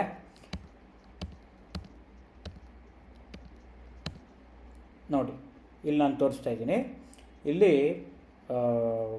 ಗೋಲ್ ವ್ಯೂ ಅಂತ ಇದೆ. ನಾನು ಬೇರೆಯವ್ರು ಮಾಡಿರೋದು ತೋರಿಸೋದಕ್ಕಿಂತ ಮುಂಚೆ ನನ್ನ ಜೀವನದ್ದೇ ನಾನು ಎಕ್ಸಾಂಪಲ್ ಕೊಡ್ತಾ ಇದ್ದೀನಿ. ಲೆಫ್ಟ್ ಕಾರ್ನರಲ್ಲಿ ಕಾಣಿಸ್ತಾ ಇರೋದು ನನ್ನ ಗೋಲ್ ಟ್ರ್ಯಾಕಿಂಗ್ ಸಿಸ್ಟಮ್. ಅಲ್ಲಿ ಏನು ಕಾಣಿಸ್ತಾ ಇದೆ? ಲೆಫ್ಟ್ ಸೈಡಲ್ಲಿ ಕಾಣಿಸ್ತಾ ಇದೆ ನಿಮಗೆ ಮೆಡಿಕಲ್ ಆ್ಯಂಡ್ ಟರ್ಮ್ ಇನ್ಶೂರೆನ್ಸ್. ನನ್ನ ಟರ್ಮ್ ಇನ್ಶೂರೆನ್ಸು, ನಮ್ಮದು, ನಮ್ಮ ಮನೆಯವ್ರದ್ದು ಮೆಡಿಕಲ್ ಇನ್ಶೂರೆನ್ಸು, ನಮ್ಮ ತಂದೆ ತಾಯಿ ಮೆಡಿಕಲ್ ಇನ್ಶೂರೆನ್ಸು, ಇಷ್ಟಕ್ಕೂ ಸೇರಿ ನನಗೆ ವರ್ಷಕ್ಕೆ 65,000 ರೂಪಾಯಿ ಬೇಕು. 65,000 ರೂಪಾಯಿ ಈಗಾಗಲೇ ಅಲ್ಲಿ ನಾನು ಕಂಪ್ಲೀಟ್ ಮಾಡಿಬಿಟ್ಟಿದ್ದೀನಿ. ಏನು ಮಾಡ್ತೀನಿ ಅದಕ್ಕೆ? ನಾನು ಪ್ರತಿ ತಿಂಗಳು 4,000 ರೂಪಾಯಿ ಒಂದು ವರ್ಷದಿಂದ ಹಾಕ್ತಾಯಿದ್ದೀನಿ ನಾನು, 14 ತಿಂಗಳಿಂದ. ಹಾಗಾಗಿ ಮಾತ್ರ 60,000 ರೂಪಾಯಿ ಆಯಿತು. ಯಾಕೆ ಅಂತಂದರೆ ನಂದು ಹೆಲ್ತ್ ಇನ್ಶೂರೆನ್ಸು ಎಲ್ಲ ಡ್ಯೂ ಎಲ್ಲ ಬರೋದು ಯಾವಾಗ ಅಂತಂದರೆ ಮೇ ಮತ್ತು ಜೂನ್ ತಿಂಗಳಲ್ಲಿ ನಂದು ಡ್ಯೂ ಬರುತ್ತೆ. ಸೊ ನಾನಿವಾಗ ಟೆನ್ಷನ್ ಮಾಡ್ಕೋತೀನ ಎಲ್ಲಿನ ತರೋದು ದುಡ್ಡು ಅಂತ? ಟೆನ್ಷನ್ ಮಾಡ್ಕೊಳ್ಳಲ್ಲ. ಯಾಕೆಂದರೆ ಪ್ರತಿ ತಿಂಗಳು ಅದಕ್ಕೆ ಹಾಕ್ತಾಯಿದ್ದೀನಲ್ಲ. ಟ್ರಾವೆಲ್ ಫಂಡ್ ಅಂತ ಹಾಕಿದ್ದೀನಿ. ಓಡಾಡ್ತಾ ಇರ್ತೀವಿ, ಬೇರೆ ಬೇರೆ ಕಡೆ ಓಡಾಡ್ತಾ ಇರ್ತೀವಿ. ಇನ್ನೆಲ್ಲೋ ಬಿಸ್ನೆಸ್ ಕಾರಣಕ್ಕೋಸ್ಕರ ಓಡಾಡ್ತಾ ಇರ್ತೀವಿ, ಇನ್ನೆಲ್ಲೋ ಪರ್ಸನಲ್ ರೀಸನ್ಗೋಸ್ಕರ ಓಡಾಡ್ತಾ ಇರ್ತೀವಿ. ದುಡ್ಡು ಬೇಕಲ್ಲ, ಎಲ್ಲಿಂದ ತರೋದು? ಸೊ ನಾನು ಟ್ರಾವೆಲ್ ಫಂಡ್ಗೆ ಅಂತ 2,500 ನಾನು ಅದರಲ್ಲಿ ಹಾಕ್ಬಿಡ್ತೀನಿ. ಯಾವಾಗ ನನಗೆ ಟ್ರಾವೆಲ್ ಫಂಡಿಗೆ ಬೇಕು, ಎಲ್ಲೋ ಟಿಕೆಟ್ಸ್ ಬುಕ್ ಮಾಡಬೇಕು, ಟ್ರೈನ್ ಟಿಕೆಟ್ ಬುಕ್ ಮಾಡಬೇಕು, ಫ್ಲೈಟ್ ಟಿಕೆಟ್ ಬುಕ್ ಮಾಡಬೇಕು, ಇಲ್ಲಿಂದ ತಗೊಳ್ತೀನಿ, ಬುಕ್ ಮಾಡ್ತೀನಿ. ಅಥವಾ ಕ್ರೆಡಿಟ್ ಕಾರ್ಡಲ್ಲಿ ಯೂಸ್ ಮಾಡ್ತೀನಿ. ಆಮೇಲೆ ಇದರಿಂದ ನಾನು ರಿಡೆಂಪ್ಷನ್ ಮಾಡಿಬಿಟ್ಟು ಕ್ರೆಡಿಟ್ ಕಾರ್ಡ್ ಬಿಲ್ ಟಕ್ ಅಂತ ಪೇ ಮಾಡಿಬಿಡ್ತೀನಿ. ಬಿಲ್ ಬರೋ ತನಕ ಕಾಯಿಲ್ಲ, ನೋ ಪ್ರೆಷರ್. ಅದಾದ ನಂತರ ಗ್ಯಾಡ್ಜೆಟ್ಸು, ನಾನು ಐಫೋನ್ ಯೂಸ್ ಮಾಡ್ತೀನಿ. ಐಫೋನು ಇನ್ನೊಂದು 4 ವರ್ಷ, 2 ವರ್ಷ 3 ವರ್ಷ ನಾನು ಯೂಸ್ ಮಾಡ್ತೀನಿ. ಅದಾದಮೇಲೆ ಐಫೋನ್ ಅಪ್ಗ್ರೇಡ್ ಆಗಬೇಕು. ನಾನು ಮ್ಯಾಕ್ ಬುಕ್ ಯೂಸ್ ಮಾಡ್ತಾಯಿದ್ದೀನಿ. ಸೊ ಮ್ಯಾಕ್ ಬುಕ್ ಅರೌಂಡ್ ನಿಮಗೆ 60,000-70,000 ಮಿನಿಮಮ್ ಆಗುತ್ತೆ. ನನ್ನ ಬಿಸ್ನೆಸ್ ಪರ್ಪಸ್ಸಿಗೋಸ್ಕರ ನಾನು ಯೂಸ್ ಮಾಡ್ತೀನಿ. ಸೊ ಅದಕ್ಕೆ 3-4 ವರ್ಷ ಆದಮೇಲೆ ನಾನು ಯೋಚನೆ ಮಾಡೋದು 70,000. ಆವಾಗ ಒಂದೇ ಸತಿಯಲ್ಲಿ ನಾನು ತರೋದು. ಇವಾಗಲಿಂದ ನಾನು 1,500, 2,000 ಹಾಕ್ತಾ ಹೋದರೆ my pressure reduce drastically. Health fund ಅಂತ ಹಾಕಿದ್ದೀನಿ. ಅಲ್ಲಿ ಏನೋ ಒಂದು ಯೋಗ ಕ್ಲಾಸ್ಗೆ ಹೋಗೋಕ್ಕೋ ಅಥವಾ ಕಲ್ಟ್ ಫಿಟ್ಟಿಗೆ ಹೋಗೋಕ್ಕೋ ಅಥವಾ ಇನ್ಯಾವುದೋ ನಿಮಗೆ, ಫಾರ್ ಎಕ್ಸಾಂಪಲ್ ಈಗ ಸಾವಯವದ್ದು ನೀವು ಆರ್ಗ್ಯಾನಿಕ್ ಏನೇ ಹೋದ್ರೂ ಸಿಕ್ಕಾಪಟ್ಟೆ ಕಾಸ್ಟ್ಲಿ. ನಾನು ನೆನ್ನೆ ಬ್ಲಿಂಕಿಟ್ಟಲ್ಲಿ ನೋಡ್ತಾ ಇದ್ದೆ, ಶುಗರ್ ಇಲ್ಲದೆ ಇರೋ ಡ್ರಿಂಕ್ ಯಾವ್ದಾದ್ರು ಇದೆಯಾ ಅಂತ. ಎಲ್ಲದಕ್ಕೂ ಶುಗರ್ ಆ್ಯಡೆಡ್. ಶುಗರ್ ಇಲ್ಲದೆ ಇರೋದು ಒಂದು ಸಿಕ್ತು. ಅದು ರೇಟ್ ಎಷ್ಟು ಅಂತಂದರೆ ಒಂದು ಸಣ್ಣ 250 ml ಬಾಟ್ಲಿಗೆ 300 ರೂಪಾಯಿ. ಪ್ಲಕ್ ಅಂತ ಒಂದು ಇದರದ ಒಂದು ಬ್ರ್ಯಾಂಡಿನ ಒಂದು ಪೊಮೊಗ್ರನೇಟ್ ಜ್ಯೂಸ್. ಅದು ಅಂದರೆ ಯಾವುದು ಕ್ವಾಲಿಟಿ ಪ್ರಾಡಕ್ಟ್ ಇದೆ ಹೆಲ್ತಿಗೆ ಸಂಬಂಧಪಟ್ಟಿದ್ದು, ನೀವು ವುಡ್ ಪ್ರೆಸ್ಡ್ ಆಯಿಲ್ ಕೇಳಿ ನೋಡಿ, ರೇಟ್ ಜಾಸ್ತಿ. ನೀವು ಎಲ್ಲೋ ಹತ್ತಿರದಿಂದ ಯಾರೋ ಒಬ್ಬರು ಫಾರ್ಮರ್, ರೈತ ನಮಗೆ ತಂದುಕೊಡ್ತಾ ಇದ್ದಾರೆ, ಕೆಮಿಕಲ್ ಹಾಕದೆ ಇದನ್ನು ತಂದುಕೊಡ್ತಾ ಇದ್ದಾರೆ, ತರಕಾರಿ ತಂದುಕೊಡ್ತಾ ಇದ್ದಾರೆ ಅಂತಂದರೆ ಕಾಸ್ಟ್ ಜಾಸ್ತಿ. ಕೆಮಿಕಲ್ ಹಾಕಿರೋ ಪ್ರಾಡಕ್ಟ್ಸು ಸಿಕ್ಕಾಪಟ್ಟೆ ಕಡಿಮೆಗೆ ಸಿಗೋದೆ. If you want to protect your health, ನೀವು ಸ್ಪೆಂಡ್ ಮಾಡಬೇಕು. ಇಲ್ಲ ಅಂತಂದರೆ ನಾವೇ ಹೋಗಿ ಬೆಳ್ಕೊಂಡು ತಿನ್ನಬೇಕು. ಆ ಪರಿಸ್ಥಿತಿಯಲ್ಲಿ ನಾವಿಲ್ಲ, ಹಾಗಾಗಿ ಸ್ಪೆಂಡ್ ಮಾಡಬೇಕು. ಅದಕ್ಕೇನು ಮಾಡಬೇಕು? ಎತ್ತಿಡಬೇಕು ಪ್ರತಿ ತಿಂಗಳು. ಸೊ ಹ್ಯಾಪಿನೆಸ್, ನನಗೇನು ಖುಷಿ ಬರುತ್ತೆ ಅದನ್ನು ಮಾಡಬೇಕು. ನಾನು ಇವಾಗ ಏನೋ ಯಾರಿಗೋ ಗಿಫ್ಟ್ ಕೊಡಬೇಕು, ಇನ್ನೇನೋ ಮಾಡಬೇಕು, ಅಥವಾ ಇನ್ಯಾವುದೋ ವೆಕೇಷನ್ಗೆ ಹೋಗಬೇಕು, ಅಲ್ಲಿ ಹಾಕ್ಬಿಟ್ಟಿದ್ದೀನಿ. ಆ 2 lakhs ಆಗೋ ತನಕ ಅದು ಅಲ್ಲಿ ಆದರೆ ಅದ್ರ ರೀಫಿಲ್ ಮಾಡ್ತಾ ಇರ್ತೀನಿ. ಸೊ ಇದು ನಂದು ನಾನೇ ಮಾಡಿರುವಂಥದ್ದು ನನ್ನ ಪ್ರೆಸೆಂಟ್ ಗೋಲ್ಸ್. ಅದು ಶಾರ್ಟ್ ಟರ್ಮ್ ಗೋಲ್ಸ್ ಅಂತ ಅಂದ್ಕೊಳ್ಳಿ. ಈ ಮಧ್ಯ ಇರುವಂಥದ್ದು ನನ್ನ ಒಬ್ಬರು ಕ್ಲೈಂಟಿಂದು ಎಷ್ಟು ಕ್ಲೀನಾಗಿ ಪ್ಲ್ಯಾನಿಂಗ್ ಮಾಡಿದ್ದಾರೆ ನೋಡಿ. ಅವರು ಎಮರ್ಜೆನ್ಸಿ ಫಂಡ್ ಇರಲಿಲ್ಲ ಅವ್ರ ಹತ್ರ. ಸೊ ತಿಂಗಳು 7-8 ಸಾವಿರ ಅಲ್ಲಿಗೆ ಹೋಗ್ತಾಯಿದೆ. ಕಾರ್ ಪರ್ಚೇಸ್ ಮಾಡಬೇಕು ಅಂತಿದೆ ಅವ್ರಿಗೆ. ಅವ್ರ ಮಗಂದು ಜವಳ ಕಾರ್ಯಕ್ರಮ ಇನ್ನೊಂದು 3-4 ತಿಂಗಳಲ್ಲಿದೆ. ಅದಕ್ಕೋಸ್ಕರ ಅವರು 12,000 ಎತ್ತಿಡ್ತಾಯಿದ್ದಾರೆ. ಸೊ ಅದಾದಮೇಲೆ ರಿಟೈರ್ಮೆಂಟ್ಗೆ ಅವ್ರಿಗೆ 3 ಕೋಟಿ ಬೇಕು ಅಂತ ಅನ್ನಿಸ್ತದೆ, ನಾವು ಕ್ಯಾಲ್ಕುಲೇಷನ್ ಎಲ್ಲ ಮಾಡಿ ಅದ್ರದ್ದೊಂದು ಸಣ್ಣ ಸೇವಿಂಗ್ಸನ್ನು ಶುರು ಮಾಡಿದ್ದಾರೆ. ಕಿಡ್ ಹೈಯರ್ ಎಜುಕೇಷನ್ ಇನ್ನೂ ಇರೋದು 12 ವರ್ಷ ಆದ ನಂತರ, 14 ವರ್ಷ ಆದ ನಂತರ. ಆದರೆ ಈಗಲಿಂದನೇ ಸಣ್ಣ ಅಮೌಂಟನ್ನು ಹಾಕಿದರೆ ಅದು ನಮ್ಮ ಕಾಂಪೌಂಡಿಂಗ್ ಆಗುತ್ತಲ್ವ. ಎಲ್ಲ ದುಡ್ಡು ನಿಮ್ಮ ಜೀವನದಲ್ಲಿ ನೀವೇ ದುಡಿಯೋಕ್ಕಾಗಲ್ಲ. ಅದು ಸೇವಿಂಗ್ಸ್ ಬ್ಯಾಂಕ್ ಇಂಟ್ರೆಸ್ಟಿಂದನೂ ಬರಬೇಕು, ಅದು PF ಇಂದನೂ ಬರಬೇಕು, ಅದು ಮ್ಯೂಚುವಲ್ ಫಂಡ್ಸಲ್ಲಿ ನಮಗೆ ರಿಟರ್ನ್ಸ್ ಆಗಿ ಕೂಡ ಬರಬೇಕು. ಎಲ್ಲನೂ ನಾನೇ ದುಡಿತೀನಿ ಅಂತಂದರೆ ಈ ಜನರಲ್ಲಿ ನಾವು ಗೋಲ್ಸ್ ರೀಚ್ ಮಾಡೋಕ್ಕಾಗೋದಿಲ್ಲ. ಸೊ ಕಿಡ್ಸ್ ಸ್ಕೂಲ್ ಫೀಸು, ಉಪನಯನ ಎಕ್ಸ್ಪೆನ್ಸಸ್ಸು, ಅವ್ರ ಪ್ರಾಪರ್ಟಿಯನ್ನು ತೊಗೊಳ್ಬೇಕು ಅಂತಿದ್ರು, ಪ್ರಾಪರ್ಟಿ ಡೌನ್ ಪೇಮೆಂಟು. ಇದು ಇನ್ನೊಬ್ಬರು ರೈಟ್ ಕಾರ್ನರಲ್ಲಿರೋದು ಇನ್ನೊಬ್ಬರು ಕ್ಲೈಂಟಿಂದ, ಅವ್ರದ್ದು ಕೂಡ ನಾನ್ ನೆಗೋಷಿಯಬಲ್ ಹೆಲ್ತ್ ಇನ್ಶೂರೆನ್ಸ್. ಅವರು ಮತ್ತು ಅವರ ತಂದೆ ಇದು ಅವರಿಗೆ ಲಕ್ಷದ್ವೀಪಕ್ಕೆ ಹೋಗ್ಬೇಕು ಅಂತ ಭಾಳ ಆಸೆ ಇದೆ. ಸೊ ಅದಿನ್ನೂ ಅಲೋಕೇಟ್ ಮಾಡೋಕ್ಕಾಗಿಲ್ಲ. ಅವರು ಯಾಕೆ ಅಲೋಕೇಟ್ ಮಾಡೋಕ್ಕಾಗಿಲ್ಲ ಅಂತಂದರೆ, ಲಕ್ಷದ್ವೀಪಕ್ಕೆ ಹೋಗೋದು ಅವ್ರದ್ದು ಡಿಸೈರು.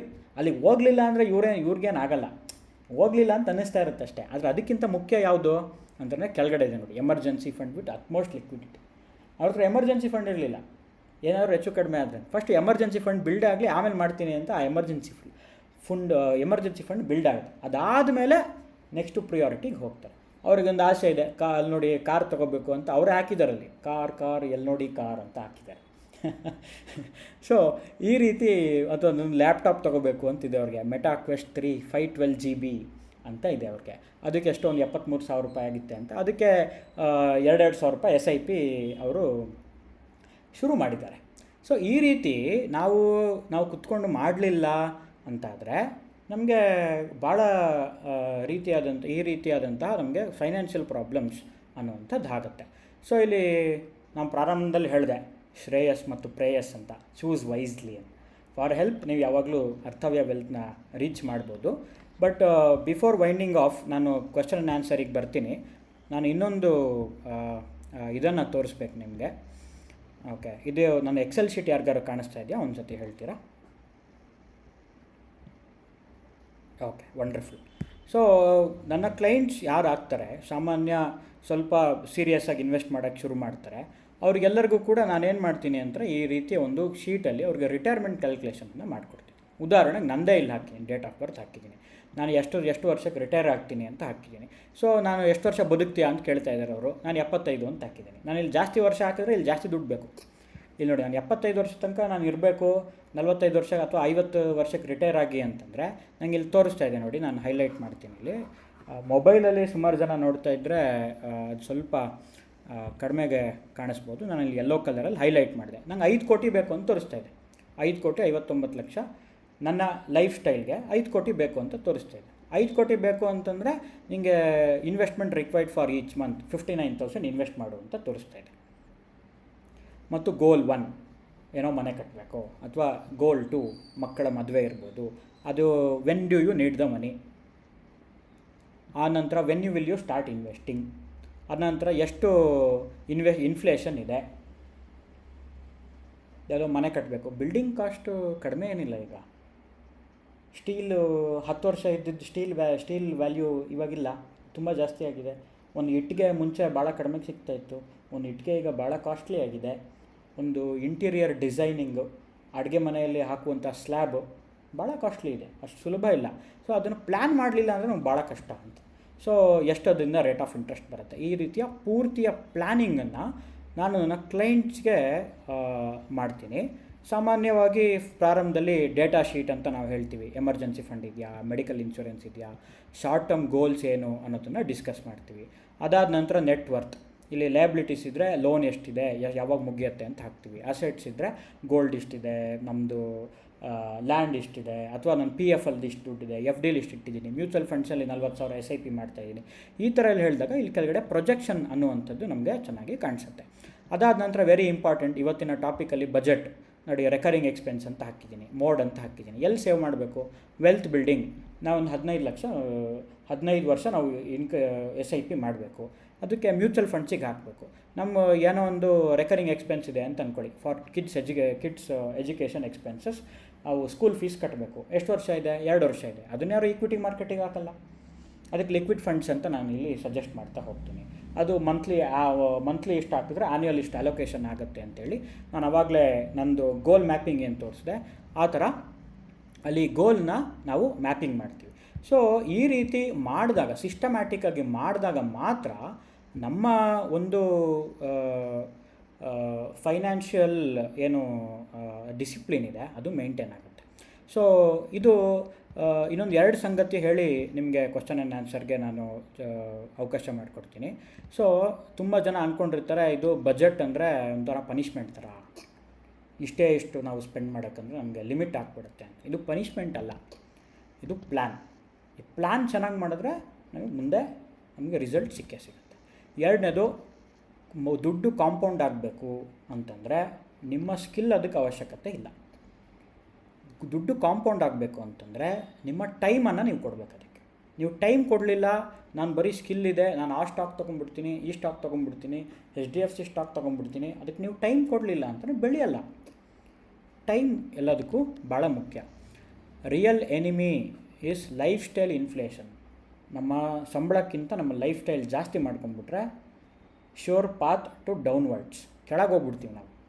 ನಮ್ಮ ಹಾಸಿಗೆ ಎಷ್ಟಿದೆಯೋ ಅಷ್ಟೇ ಕಾಲು ಚಾಚಬೇಕು, ಇಲ್ಲ ಅದಕ್ಕಿಂತ ಕಡಿಮೆ ಕಾಲು ಚಾಚಬೇಕು. ಆವಾಗ ಮಾತ್ರ ನಾವು ಬದುಕಿ ಉಳಿತೀವಿ. ಅದಾದ ನಂತರ ಇವಾಗ ನಾನೇನು ಎಕ್ಸ್ಪ್ಲೈನ್ ಮಾಡಿದೆ ಪ್ರಾಸೆಸ್ಸು, ನಾವು ಕುತ್ಕೊಂಡು ಯೋಚನೆ ಮಾಡಬೇಕು. 1 ಗಂಟೆ ಫೋನನ್ನ ಪಕ್ಕಕ್ಕೆ ಇಟ್ಬಿಟ್ಟು ನನ್ನ ಗೋಲ್ಸ್ ಏನು, ನಾನು ಏನು ಜೀವನದಲ್ಲಿ ಏನು ಮಾಡ್ತಾಯಿದ್ದೀನಿ, ನನ್ನ ಇಂಟ್ರೆಸ್ಟ್ ಎಷ್ಟು ಅಂತ ಪಕ್ಕಕ್ಕೆ ಇಡಬೇಕೆಲ್ಲ. ಒಂದು 6 ತಿಂಗಳು ಒಂದು ಸತಿ ಇದನ್ನೆಲ್ಲ ಕುತ್ಕೊಂಡು ಯೋಚನೆ ಮಾಡಬೇಕು. ಆವಾಗ ಮಾತ್ರ ನಿಮ್ಮ ಜೀವನದಲ್ಲಿ ಸ್ವಲ್ಪ ಸ್ಪಷ್ಟತೆ ಅನ್ನೋದು ಬರುತ್ತೆ. ತುಂಬ ಜನ ಮಾಡ್ತಾ ಇರ್ಬೋದು, ನಾನು ಇಲ್ಲ ಅಂತ ಹೇಳಲ್ಲ, ಆದರೆ ಹಾಗಾಗಿ ಇದನ್ನು ರಿವ್ಯೂ ಮಾಡಬೇಕು ಅನ್ನುವಂಥದ್ದು ಹೇಳ್ತಾ ಇರುವಂಥದ್ದು. ಹಾಗಾಗಿ ಮತ್ತೆ ಇದೆಲ್ಲ ಮಾಡಿದ್ಮೇಲೆ ಏನು ಮಾಡಬೇಕು ಅಂದರೆ ಆಟೋಮೇಟ್ ಮಾಡಬೇಕು. ಯಾಕಂದರೆ ಪ್ರತಿ ತಿಂಗಳು ನೀವು ಇದು ಮಾಡೋಕ್ಕಾಗಲ್ಲ. SIP ಸಂಬಳ ಬಂದ ತಕ್ಷಣ ಅಂದರೆ ಡೆಬಿಟ್ ಆಗಬೇಕು, ಇನ್ನೇನೋ ಫೀಸ್ಗೆ ಡೆಬಿಟ್ ಆಗಬೇಕು, ಇನ್ನೇನೋ ಗ್ಯಾಡ್ಜೆಟ್ಗೆ ಡೆಬಿಟ್ ಆಗಬೇಕು. ಆ ಡೆಬಿಟ್ ಆಗಿಬಿಟ್ರೆ ನೀವು ಇನ್ನೂ ಮನಸ್ಸಲ್ಲಿ ಇನ್ನು ಸ್ವಲ್ಪ ಆರಾಮಾಗಿರ್ತಾರೆ. ಅವಾಗ ನಿಮ್ಮ ಬ್ಯಾಂಕ್ ಅಕೌಂಟಲ್ಲಿ ಒಂದು 10-15 ಸಾವಿರ ಇರುತ್ತೆ. ನಾನು ಈ ತಿಂಗಳಲ್ಲಿ ಇಷ್ಟೇ ನಂಗೆ ಸ್ಪೆಂಡ್ ಮಾಡೋಕ್ಕಿರೋದು ಅಂತ ನಿಮ್ಮ ಮೈಂಡ್ ಅಡ್ಜಸ್ಟ್ ಆಗಿಬಿಡುತ್ತೆ. ಸೊ ನಾವು ರಿಯಾಕ್ಟಿವ್ ಬಜೆಟಿಂಗ್ ಮಾಡದೆ ಪ್ರೊಯಾಕ್ಟಿವ್ ಬಜೆಟಿಂಗ್ ಮಾಡಬೇಕು. ನಮ್ಮ ಸಂಬಳ ಬಂದಿರೋದ್ರಲ್ಲಿ ಅತಿ ಹೆಚ್ಚನ್ನು ಎಷ್ಟಾಗುತ್ತೋ ಅಷ್ಟು ಉಳಿಸೋಕ್ಕೆ ನಾವು ನಮ್ಮ ಹಣವನ್ನು ನಾವು ವಿನಿಯೋಗಿಸ್ಬೇಕು. ಸೊ ನಾನು ಹೇಳುವಂಥದ್ದು ಮುಗಿದಿದೆ. ಎಲ್ಲರಿಗೂ ಕೂಡ ಅನಂತ ಧನ್ಯವಾದಗಳು.